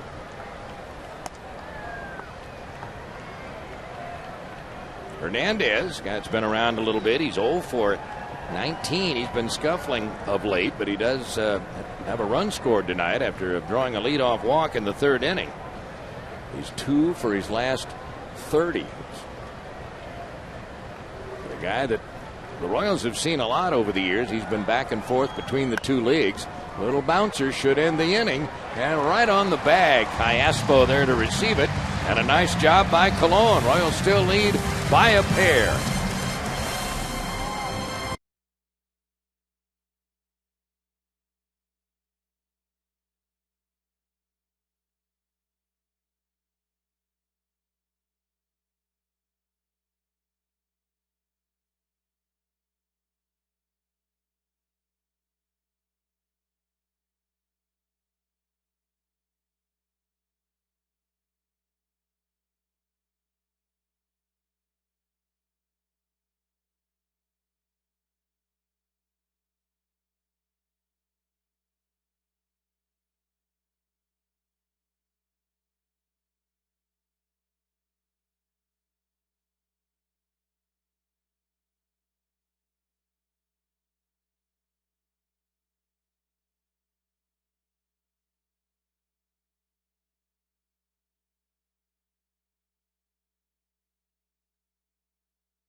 Kauffman Stadium. The 6th is our Sonic Slam inning, and our contestant is Irene Lee from Kansas City, Missouri. If the Royals hit a home run in this inning, Irene will win $100, but if the Royals hit a grand slam out of the park, Irene will win $25,000 from Sonic and the Kansas City Royals. Down to $100, Bob, because Alberto Callaspo with the Sonic Slam last night in the 6th. Well, we'll see what happens tonight. Meyer, then the top of the order to Jesus and Bloomquist. And Mitch jumps ahead in the count here 2-0. He'd be a good guy to have on base here with the top of the order to follow. Well, he's had ability to steal bases, and he's just trying to get himself going here with the bat. Mitch got a base hit tonight to snap an 0-for-16 run. He's 1-for-2 in this game. Royal, who has pitched a couple of 1, 2, 3 innings, the 4th and the 5th, is in danger of walking this leadoff batter in the bottom of the 6th. And walking he does on 4 pitches. Well, the walk has been the big thing tonight. I tell you, it started everything for everybody. Dusty Baker headed to the mound. Reds manager. A pitching change is coming up. New pitcher coming on for the Cincinnati Ball Club. We'll be right back.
Farmland Food takes place Friday, July 17th at 4:45 p.m. Watch this special exhibition game featuring Royals greats against former MLB stars. Special ticket packages can be purchased at royals.com/HOF Classic. Call 800-6-ROYALS. Visit royals.com. Stop by the stadium box office or go to any Hy-Vee food stores for regular game tickets. And Jared Burton is the new pitcher for the Cincinnati Reds, making his 24th appearance of the year, has 4 holds and a 5.33 ERA. I know Frank is very excited. Maybe Ty Hill will be stretching out Frank for that July 17th game here at Kauffman Stadium. Well, Joel, if there's any way I could get out of it, I would. That's the spirit. I mean, I'm not ever trying to fool myself. Even fantasy camp was tough on that last day. I ended up with 2 weeks of aches and pains after that one. I just want to know, will Big John be playing first next to you? Because my experience at fantasy camp is that some things haven't changed. You got to catch the balls to second and first. I know. One thing I found out when you get older, Joel, it's hard to look up. Well, let's see if the Royals can seize this little opportunity here. Leadoff walk by the starter, Bronson Arroyo, who is done for the night. And now his 28-year-old right-hander, Jared Burton, takes over. Ooh, throw to first, and Mitch is back. Meyer has a couple of steals in 3 tries this season. Big thing now, move this runner along. Well, Burton, Bob, is high 92 on his fastball, and also has a slider and a split finger. The split finger probably be his out pitch.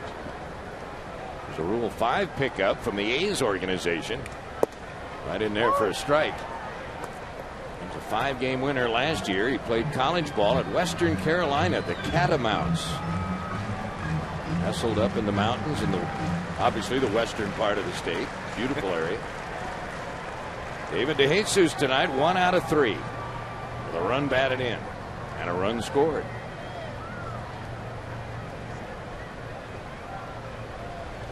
One strike to David. And a drive into right. Back goes Bruce, but he's nearing the warning track as he makes the catch. Meyer tagging, and he will get in there as the throw is to the outfield side of the bag. So excellent base running by Mitch, and they did find a way to advance the runner on a fly ball to right. Well, they did. Dave Bruce has got a strong arm, and Mitch really must have felt comfortable they could get it in there, but he had to make a perfect throw from that distance, which is hard to do, and they didn't really get behind this ball. He just caught it pretty casual, and Mitch took advantage of it. So now you got a man in scoring position, and Bloomquist and Butler, each of whom have given in a run tonight, will be the batters. Willie's had a good ball game with the bat, 2 out of 3, and the only time they retired him was on a hard hit ball to center field. Boyle's up by a pair of runs, and that's up the middle. And here comes Meyer. The ball booted out there by Taveras. Bloomquist trying to advance. He's in there at second base. Another man in scoring position, and a run comes in. That's another great job of hitting by Willie Bloomquist, just staying right in the middle of the field. The 93-mile-an-hour fastball right there. And it all started with Mitch Meyer taking advantage of the catch in deep right, down the right field line. He just tags up, goes into second base, puts himself in position to score, and then Willie Bloomquist takes his fastball right back through the middle. And Willie 3 for 4 in this ball game, driving in a run right here, and it's now a 6-3 ball game, Royals. And advancing as the ball was bobbled out in center field by Willie Taveras. Now you got an RBI chance for Billy. Ball 1. Billy's extended his hitting streak tonight. He now has a 9-gamer. He's 2 for 3 in this game. Look at those numbers with runners in scoring position. That's the case right here. A good base runner out there, Willie Bloomquist.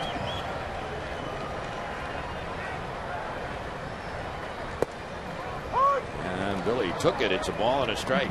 Boy, Billy barely missed a home run his last time up. A drive down the left field line, and got a video review by the umpires, and they confirmed it was just barely, mind you, a foul ball. Just barely, but he made history in Kauffman Stadium.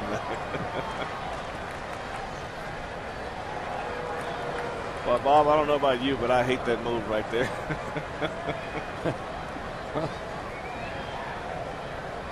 You got to watch Steve Busby work out on that hill with some fakes and some turns and so on. When Steve always threw the ball somewhere, and these guys just do it just to see if they can bait the runner into running, and with no intention of ever throwing the ball to a base. Bob, I know you haven't been with us on the TV side a whole lot this year, but Frank's mentioned this a couple times. Well, you know, the guys have memories about their playing career. Like Frank, you can get 2,000 hits, do things like that, win a bunch of gold gloves, but there are other moments that just sink in there, right? Well, they're not supposed to deceive the runner, and that's deceiving the runner right there. Don't you mean that should be a balk? See, if I talk about it enough, maybe the league will change it. I'm thinking we should start a campaign spearheaded by Frank White. It's a lobbying effort. Yeah. Billy sends one up the middle. Here comes Bloomquist. Safe at the plate. Just to be sure, he reached out and stepped on it again. But how about back-to-back hits here by Bloomquist and Butler? Billy drives in his second run of the night, and now suddenly it's a 7-3 ball game. Well, the one thing that Billy has done well tonight, just like Willie Bloomquist, they're just not trying to do a lot but hit the ball where it's pitched, and he does a good job of just staying focused right up the middle, his head right down on the ball, and just driving the ball right back to the middle. Willie gets a great jump off second base here.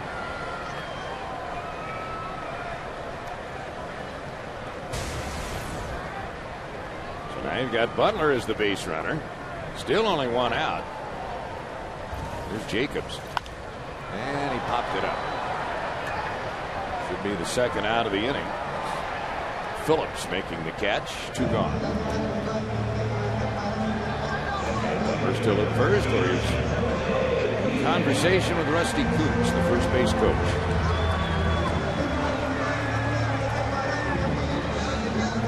Now Guillen will take his turn. Guillen has walked and flied to left, flied to center. Looking for his first hit of this series. He has walked in each game. Royals up by 4 now. The leadoff walk got it going. And a great bit of base running by Meyer to move up on a fly ball, and then back-to-back hits by Willie Bloomquist and Billy Butler.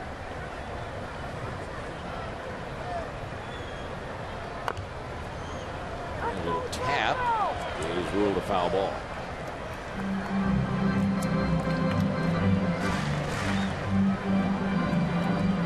Well, this ball game's in the hands of the bullpens now the rest of the way. But the Royals have doubled their lead. They were up by 2. Now it's 4 with 3 innings to go for Cincinnati. Royals won last night 4-1 behind the great effort of Luke Hochevar. Oh, that was a great effort too. Isn't that something? Outstanding. On the count 0-2. And a base hit for Guillen. He just stroked that ball to left field. The Royals have 14 hits in this ball game. 3 here in this inning. Well, Jose did a real good job of just slowing himself down and really just waited to the last minute and just really snapped those hands, and not anybody in it at all. Just threw the head of the bat at the ball. It's so strong he was able to pull the ball back to the left field side of the field. Just went out and got that pitch. It was really low and away, wasn't it? And flicked it into left field. Butler at second, Guillen at first. And Tien, who has a home run on his dance card tonight, will be the batter. A solo shot back in the 3rd. Tien's hit in 6 consecutive games. Royals have out-hit the Reds 14-2. There's a call strike. If you weren't with us in the 3rd inning, the home run looked like that on the first pitch he saw from Bronson Arroyo. Just a line drive ball right out of the ballpark. It was what we call a no-doubter. It was it just rode that line all the way out. Strike 1 to Mark. Burton, the relief pitcher, and to Brandon Phillips, and the inning is over. But the Royals played a pair of runs in the 6th. We head to the 7th. Royals up by 4.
On offense, 3 for 4 with 3 runs batted in. Billy Butler extending his hitting streak to 9 with 2 RBI singles. And how about the Royals? 7 for 11 with runners in scoring position so far. We head to the top of the 7th. 7-3 Royals on top. Here's Bob. And Colon, who looked good in the 6th inning, he came in with a base runner and got the next 3 batters. Didn't allow a run, and now he'll have a clean slate here as he'll deal with Adam Rosales leading off the 7th inning, the number 8 hitter. And first pitch crackling in there for a strike, a fastball. He's getting the velocity back, and slowly but surely he's improving every time he goes out there. Well, he looks the part out there on the mound. He's well put together. On Colon. And it's 0-2. Royals so far 2-2 in the interleague play. They were spectacular a year ago, Frank. 13-5. Lots of interleague games coming up. Well, they're hoping the magic continues, Bob. They really did a good job against interleague play. It's a different kind of baseball, and nice easy little out there, and a little popper to right field. One gone. I don't know, maybe they just get more excited when they play on a team that they don't play very much, but they've really done a good job. David DeJesus is a real fan of interleague play. The way he's hitting, he hits is he ever the National League, and so it's a lot of fun. Ryan Hannigan, the next man due. He's the number 9 hitter, the Cincinnati catcher. Royals ahead, their biggest lead of the ball game. They briefly had a 3-0 lead. The game was tied, then it was 5-3, and now 7-3. So we've reached the final third of this game. There's ball 1, another fastball.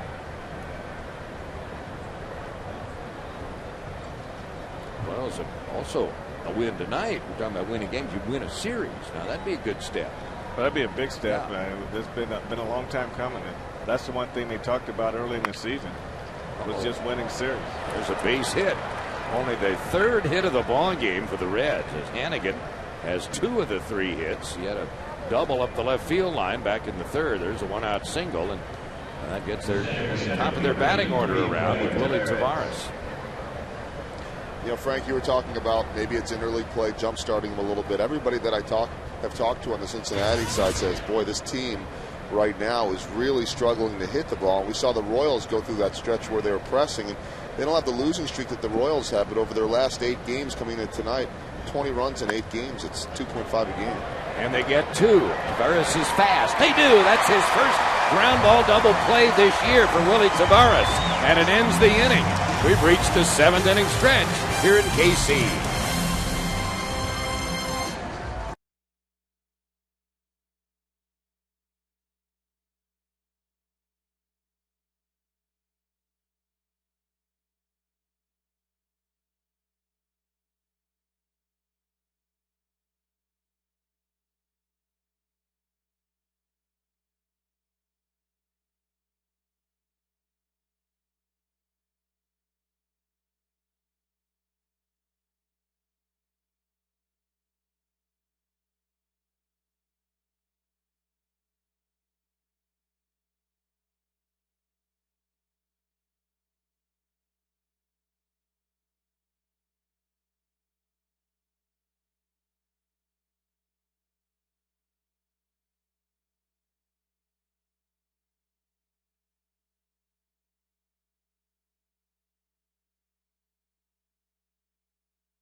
Royals on top, 7-3. Uh-oh. The Nachos are down. Not sure if they did any damage to the nice Monarch outfits there. Let's take a look at Panera around the league as Twins win 2-0 St. Louis beats Cleveland. Albert Pujols, a pair of home runs. Chicago, the White Sox all over Milwaukee in interleague play, and then Detroit losing, so Royals a chance to pick up a game tonight. Florida on top of Toronto. Mets beat the Yankees with Gary Sheffield going deep in that game. Do you think the Mets feel a little better tonight after giving away the game last night on a drop pop-up that allowed the winning run to score? I think they feel a little better than those young ladies there. Is there a 5-second rule in the nachos? Just say cheese. Turnovers are never good. You know, those Seagulls in Cleveland would have liked those nachos. I heard, by the way, that last night they were gone. They were shooting off fireworks every inning. I guess they decided that they'd had enough, so a couple fireworks to scare them away. Maybe one night too late. Here's Alberto Callaspo, who's had another good ball game. He's 2 out of 3, a 7-game hitting streak going. And he's up that batting average, Frank. He's now at 316. Well, he's going back the other way. He dropped under 300, but he's got the kind of swing, Bob, that can get him back real quick, and because he doesn't really try to do anything but hit the ball the other way. But then when he get in that hitting count, especially left-handed balls, fastballs up, he can really get the hands over and drive that ball. Yeah, as I remember, he got down to 293 coming into the Cleveland series. Then he had that big 4-hit game. Really got some things going. Well, 4 hits will bring you back real quick. Callaspo leading off, bottom of the 7th. And it's evened up now 2-2. Olivo and Meyer will take their turn, the lower third of the batting order. Royals' biggest lead of the night. They're up by 4. Relief pitcher Jared Burton replacing the starter Bronson Arroyo.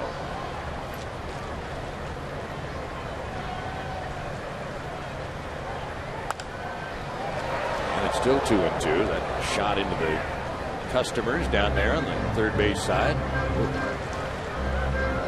Get in there quickly. Yeah, they really do. And I tell you, as a hitter, when you hit balls like that, you just quickly look somewhere else because you really don't want to know where it went.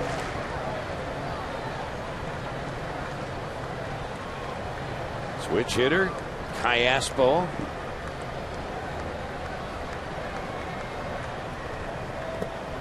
Now full count. Alberto, as you may know, has 18 doubles on the year. Billy Butler now has 18 doubles. And been slipping up there on Callaspo. Billy? Both guys use the whole field. If you use the whole field, you got to get some doubles. So full count here to Alberto, leading off this bottom of the 7th. And down the line and right. And just foul. We've had some Maxwell Smart drives here tonight. Missed it by that much. Left and right. Butler and now Alberto Callaspo. He'll get another chance. And a souvenir. A couple of souvenirs out there. Billy checking it out as well. So, man, I know how that feels. So close. That satisfying trot around the bases. And sprayed foul the other way. Yeah, I asked Trey Hillman today about Callaspo, and already at 4 home runs. He had none coming into this year. I said, could he possibly be a 10 to 15 home run guy? And he said, I think it'll be more doubles than home runs, but if he's trying for it, it's not going to happen. But that if he were to get up to that point, it's going to be because he's not trying for the home run. And this should be the first out of the inning as Hernandez brings it back to the bag. So pretty lengthy at bat, but first out of the Royals 7th. I want to remind everyone that Royals alumni fans batting practice takes place July 11th, 8 a.m. till noon right here at Kauffman Stadium. 10 Royals alumni will be on hand to work with you, and it'll be a little different this year as moms, dads, and kids 14 and older are all welcome. $300 per adult, $100 for each kid. It's limited to 40 spots, so call 816-504-4150 or go to Royals.com and look for the link. Miguel Olivo has a hit tonight. He's also been hit by a pitch. He's officially 1 out of 2. He's scored a run. Nice to see the guys building some little batting streaks now. He told you Butler's at 9 games. Tien's at 6 with a hitting streak. Callaspo now 7. Seems like he always has a little streak going. Olivo's hitting his last 5. Well, Bob, if you asked all those guys what they've gone through as an offense, over the last 30 days, they'll probably say we're due. You know, when you think back to how they swung the bats in spring training and how they started the season, and all of a sudden it just went cold all at one time. So now they're all hot again at one time. David Jesus also a 6-game streak, and now the count moves to 2-1 here on Miguel Olivo. Miguel getting a lot of playing time right now. He's doing almost all the catching. Brian Pena had one start on the road trip and finished another game, but other than that, it's been Maggie in there behind the dish. Well, he's been doing it, like I say, Bob. He's been generating some power, and when he gets in that streak, I mean, he can carry you for a little while, and he's doing a good job down the bottom of the order. Home runs in all 3 of the games in Cleveland. Now it's 2-2, 1 out, nobody on here as the Royals are batting in the 7th, leading by 4.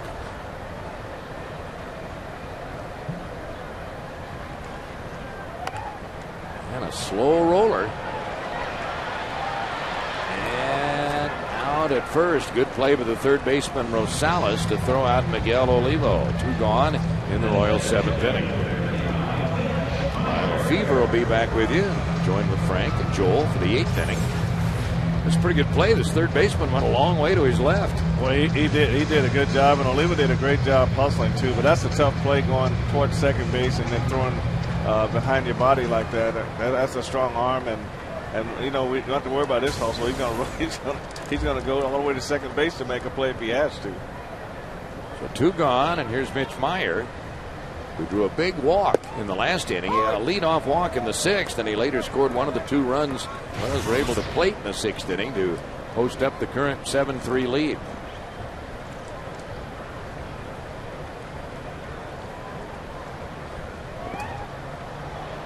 If they're kind of hinting, Trey Hillman, Dayton Moore, that they're going to make a decision soon about Coco Crisp. Should he go on the disabled list, Mitch Meyer really becomes an even more key guy for you. He really does, and having him on the ball club, he can play all the outfield positions and really fill in admirably for Coco in center. Also, Willie Bloomquist has played out there, and David is also an option if it goes that far, which we probably won't. But it's good to have those kind of options.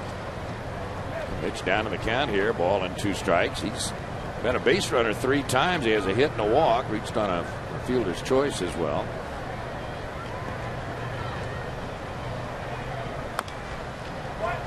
And it's still 1-2.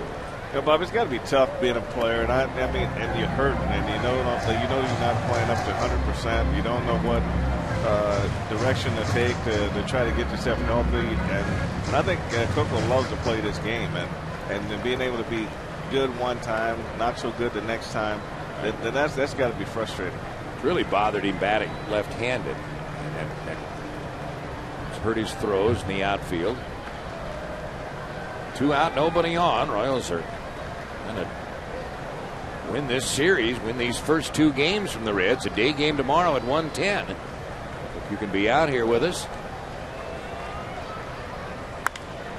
And a little flare to left field.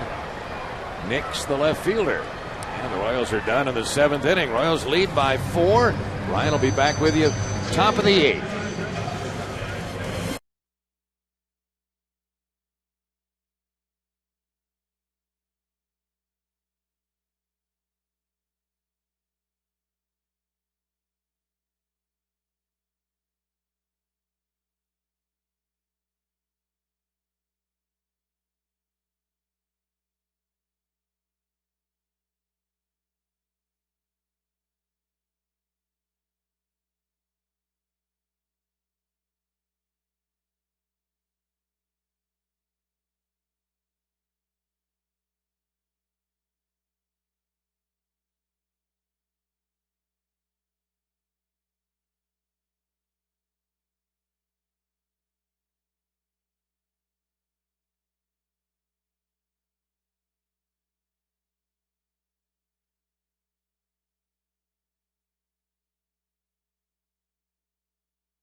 Of the eighth, and some changes for the Royals as Tony Pena Jr. has come in at shortstop. He will bat fifth, and Willie Bloomquist moves out to right field and will take over for Jose Guillen out there. He shifts over from shortstop, and the new pitcher is John Bale, the lefty, taking the mound as he enters. Last pitched earlier this week at Cleveland. And for more on Bale, who makes his 8th appearance of the year, let's head back as Ryan Lefebvre rejoins us.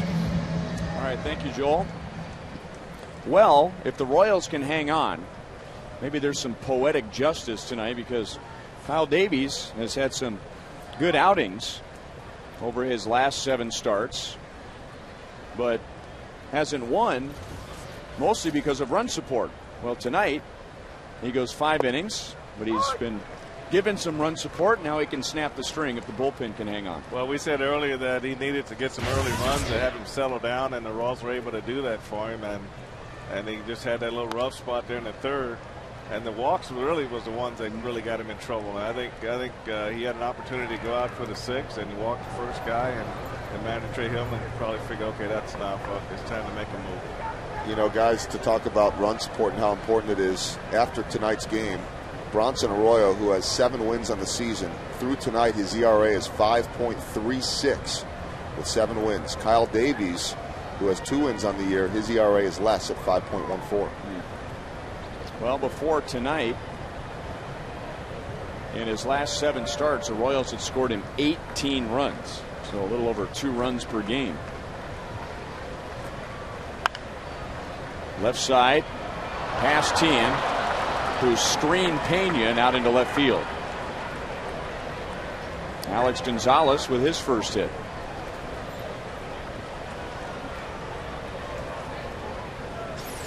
This is really a tough play right here. Mark would be better off to stay on his feet. He goes back toward the outfield and dives and really misdirects the ball. And that's where, as a third baseman, if you're going to play deep, you got to come at an angle more toward second base, toward the second baseman, and not the base itself. And that way it clears a better lane for your shortstop to call you off the play if he has to call you off. So even if he catches that ball, it's probably not a good chance he'd maybe throw him out at first base. Brandon Phillips with a home run like swing fouls it back. Royals have not committed an error tonight. They've been having some problems on defense with 11 errors in their last 8 games.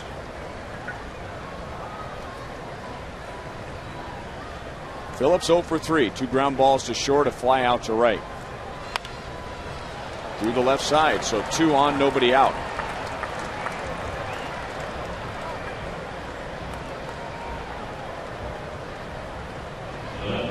The Reds with 3 hits total in the first 7 innings. Back-to-back singles here in the 8th inning.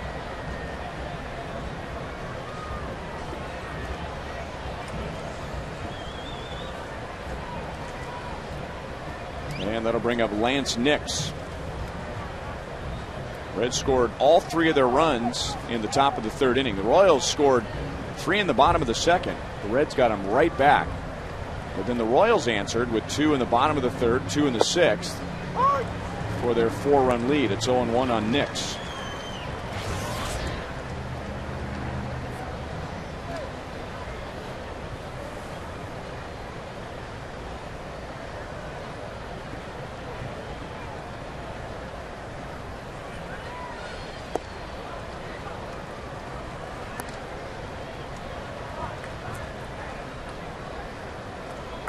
A win tonight, and the Royals win their first series in over a month.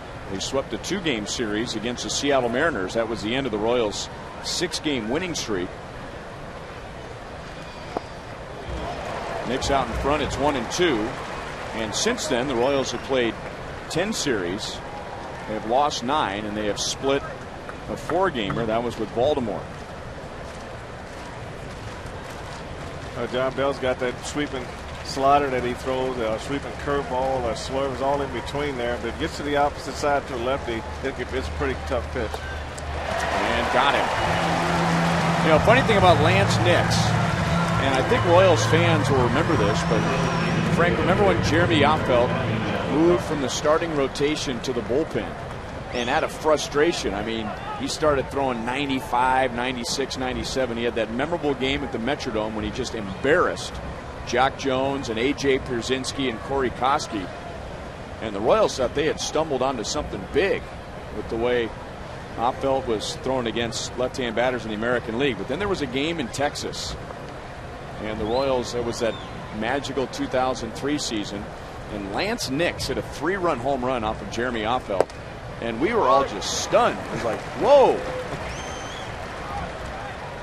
Well, Lance is primarily a fastball hitter, and he stays in there usually pretty good on the fastball. But Bell, being on the left side of the rubber and being behind him when he lets that ball go, that little slurve that he throws, and he gets to the other side, the ball travels a long way, and it looks easy to hit.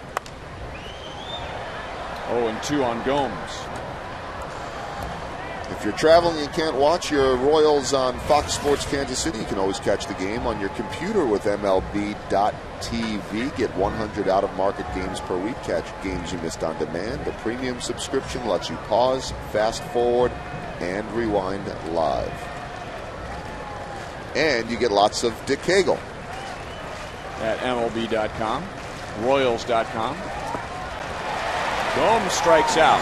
So 2 singles and then 2 strikeouts for John Bale.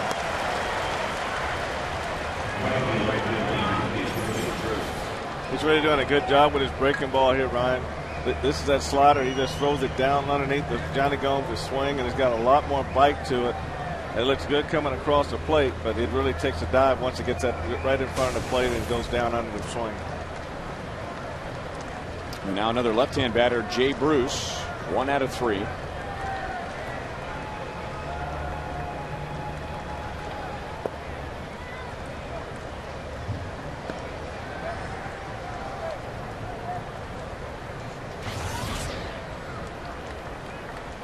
One out of 3 tonight, but 6 for his last 50.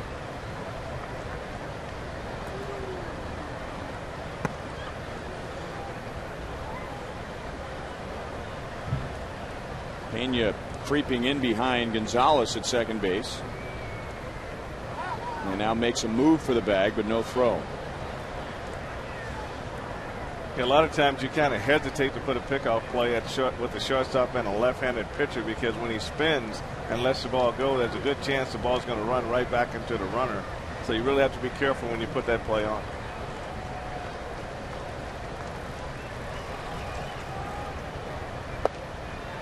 On the corner, 1-1.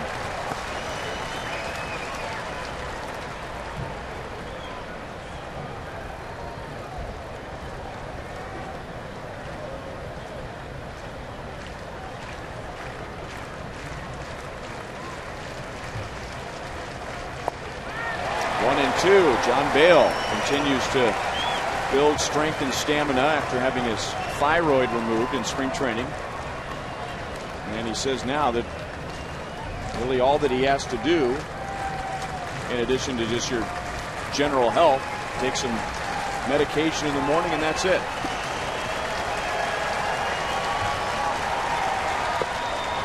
I don't think that's exactly where they wanted it, but Jay Bruce wouldn't go for it.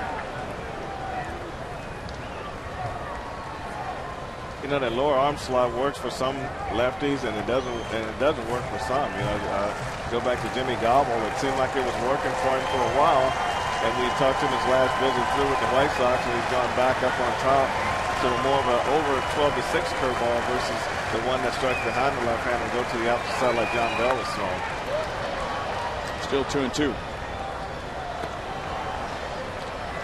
Well, I would think, if every pitcher's goal is to repeat their mechanics, that when you have 2 severely different arm angles like that, it's going to be hard to manage both of them. Well, I mean, that's right. I mean, you can't, if you're just going to drop down to throw your breaking ball, then that's going to give you away. If you can't throw your fastball from down there at the same time and get the sinking action, then you're going to give it up to the hitter, what you're trying to do. Now it's 3-2, and the runners will be going before the next pitch. I remember when DJ Carrasco was pitching for the Royals, and he would drop down with that slider, and that was very effective until the league figured out that that's the only pitch he threw when he dropped down. I remember in Chicago, Maglio Ordonez hitting one about 9 miles, and Phillips and DJ realize, okay, I need to mix it up when I drop down. Runners go. Struck him out. And John Bale showing some emotion on the mound. Gives up a couple of singles and then strikes out the side.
AT&T, the nation's fastest 3G network. AT&T, your world delivered.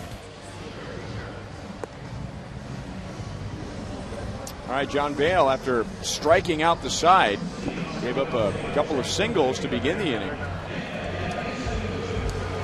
And then striking out Lance Nix, Johnny Gomes, and Jay Bruce. The Royals to the bottom of the 8th with a 4-run lead and have the top of the order. And they'll be facing a new pitcher, and that's right-hander Carlos Fisher, on for just the 8th time this year. Former 11th round draft pick of the Reds out of Lewis and Clark College in Idaho. Royals scored 6 of the runs against Bronson Arroyo, 1 run against Jared Burton. Arroyo went 5 innings, Burton went 2.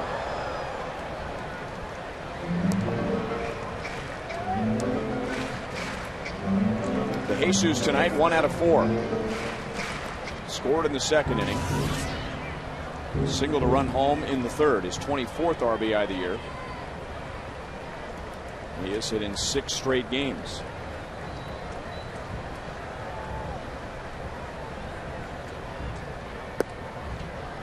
One and one.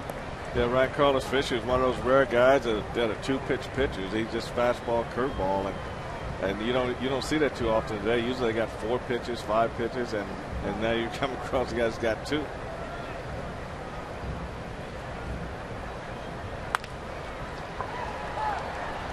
To Brandon Phillips, 1 down in the 8th inning. Well, it didn't used to be that way. There were a lot of guys that pitched out of the bullpen who had just 2 pitches, and that was the reason why they were in the bullpen. They didn't have that 3rd pitch. Right. They didn't have the changeup, or they had now they got the split finger. But I think that you just have to really just go back to the dominant pitches that they have. The fastball being one, maybe the slider back in those days would be the other, and that's all that Jeff Montgomery worked with for a long time. Big night for Willie Bloomquist. 3 hits, 3 driven in.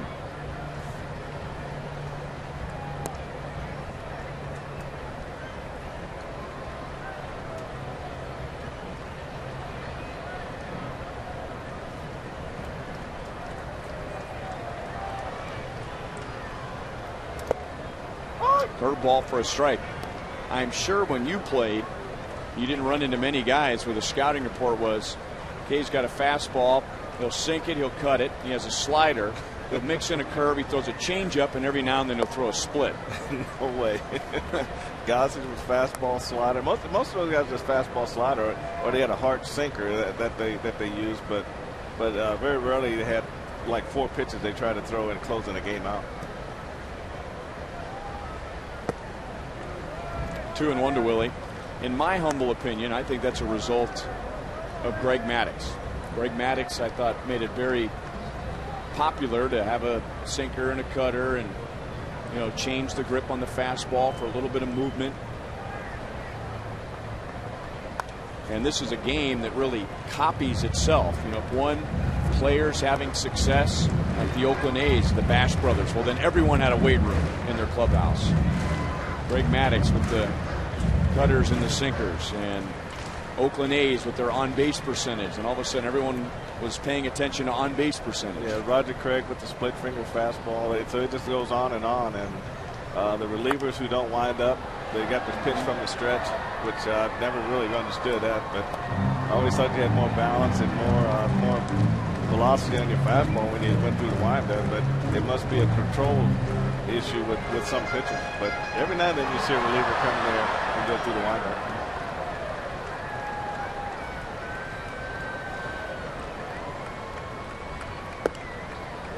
Full count.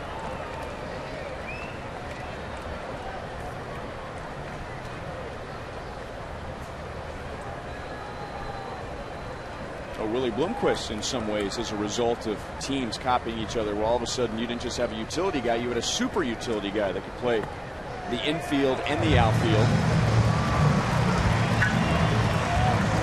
Willie on base for the 4th time.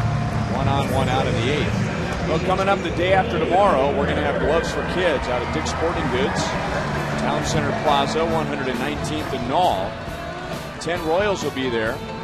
Brian Bannister, John Buck, Billy Butler, Kyle Davies, David DeJesus, Luke Hochaber, Mitch Meyer, Brian Pena, Tony Pena Jr., Mark Tien, as well as Slugger, signing autographs, one group from 6 to 7, the other from 7 to 8, benefiting the RBI program. And we look forward to seeing you on Monday. Reds turn their second double play tonight. And Billy Butler, who also has a 3-8 game, is out in the 8th.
Out at Rival Sports Bar, Royals firing BBs at the Reds, as in Butler and Bloomquist, combining for 6 hits, 5 RBIs. Royals trying to get wins from their starting pitchers in back-to-back games since May 6th and 7th. That was the end of the Royals' 6-game winning streak.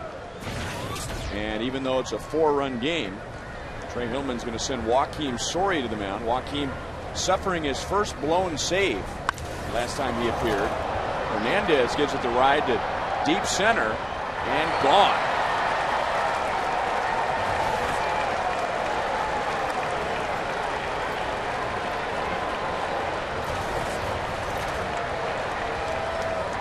So it's a 3-run game as Ramon Hernandez hits his 5th home run of the year.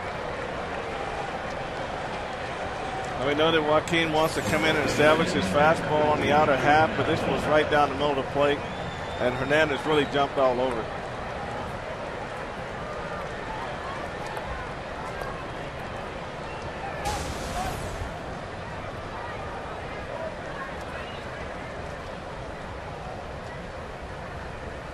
And now Adam Rosales takes ball 1. A closer cannot create a save situation.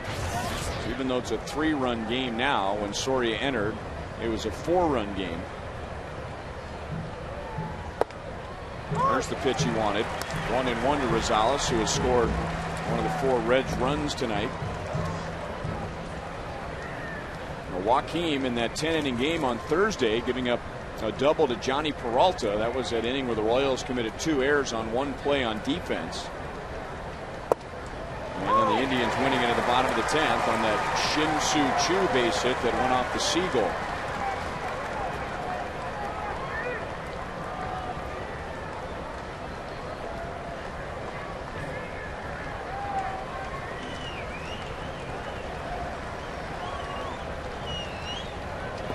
Got him with the slow curve.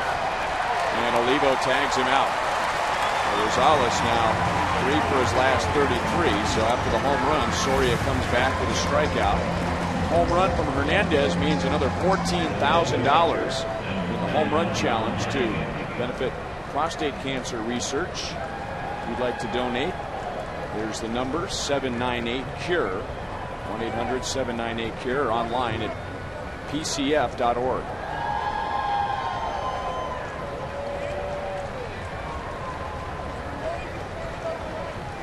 Ryan Hannigan, the Reds' number 9 hitters, had the best night at the plate.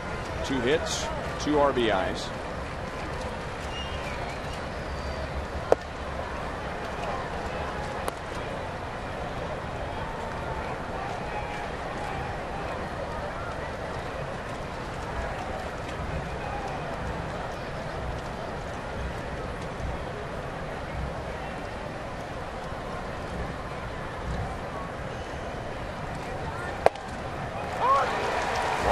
Royals trying to win back-to-back games for the first time since May the 17th and May the 19th, the day off in between a victory against Baltimore and Cleveland.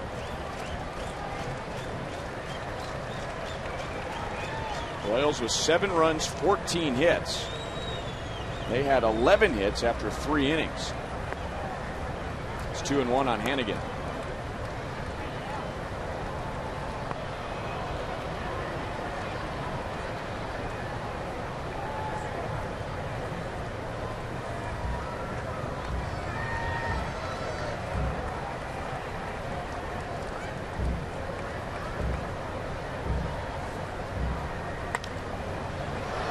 Right field line and foul. Royals baseball tonight brought to you by Panera Bread. Explore a menu full of hearty soups, hand-tossed salads, inventive sandwiches, and savory breakfast items. Panera Bread, where every detail matters.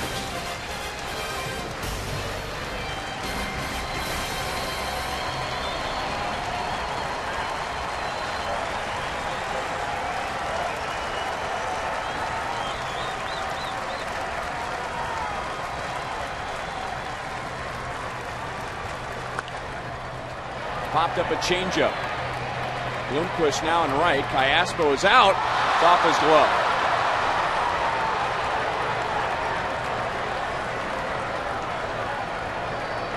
So runner at second with 1 out.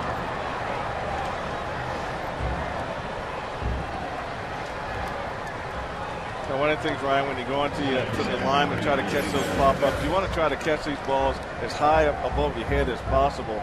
And when you have a chance to do that and don't do it, then the ball gets below your eyes, and if your head doesn't trail the ball down to your glove, then that's when you miss balls like that. But if you can get there and get that ball about shoulder high, then it's a lot easier ball to catch. That'll be an error charge to Cayaspo.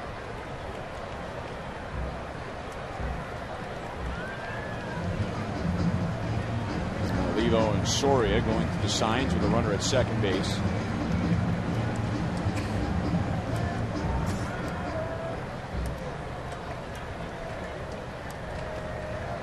And now Willie Taveras, who is 0 for his last 31.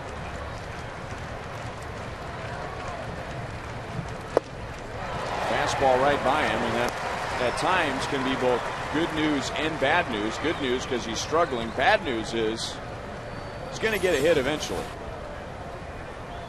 Well, it looks like Joaquin's really starting to settle in and get back to being the Joaquin that we've seen before. I think it's all about a matter of just getting on the mound, and you can look at his velocity, it's going up, and really with him is that pitch right there, being able to pitch both sides of the plate on the corner.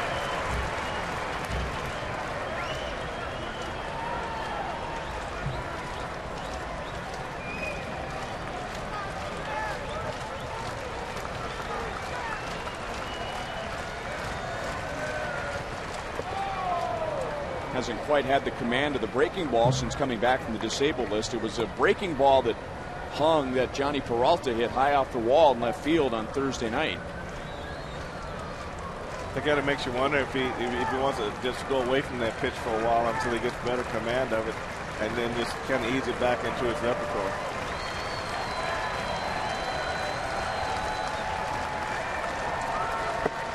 And the fastball is inside.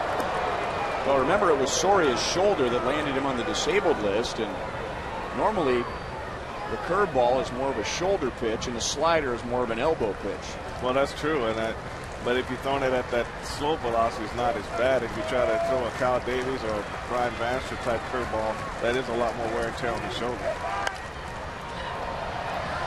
Still 2-2.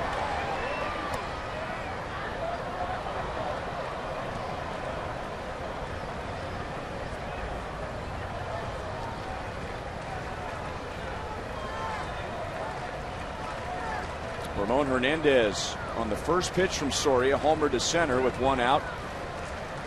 Hannigan reached on an error. My second baseman Cayaspo. Still 2-2 on Taveras.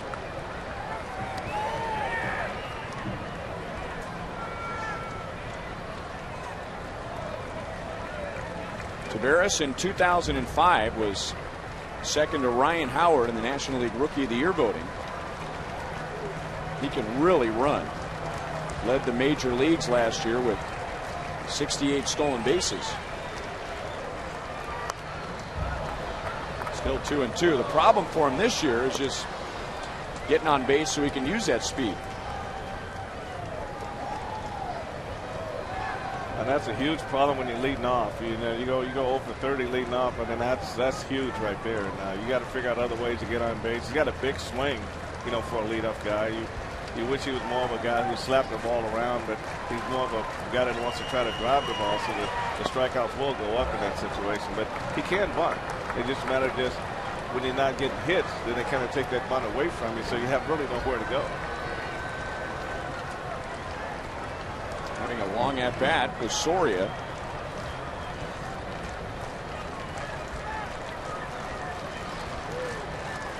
The longer the at bat, typically the advantage moves to the hitter. Tien plugs the hole, gets Taveras, so he's 0 for 32 and 2 down in the ninth.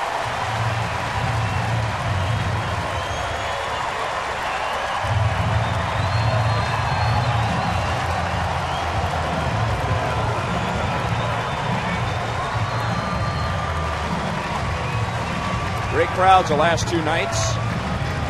Almost 33,000 here last night, and tonight 29,574.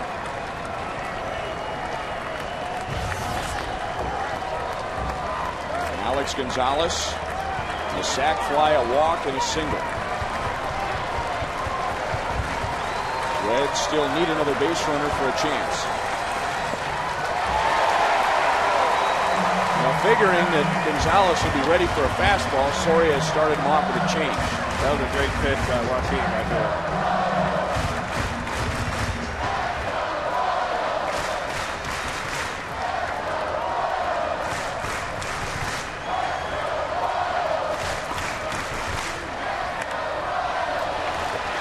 Play, it's 0-2. Tomorrow afternoon, it'll be Brian Bannister against Johnny Cueto. First pitch at 1:10. Royals live at 12:30.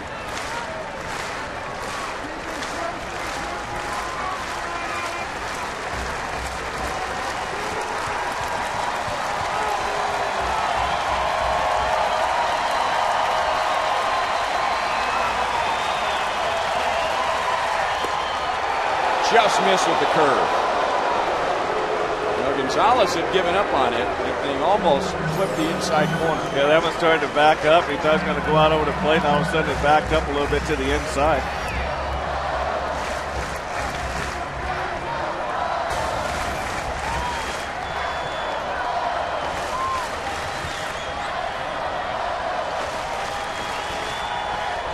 Got him. Game over. And the Royals have won the series.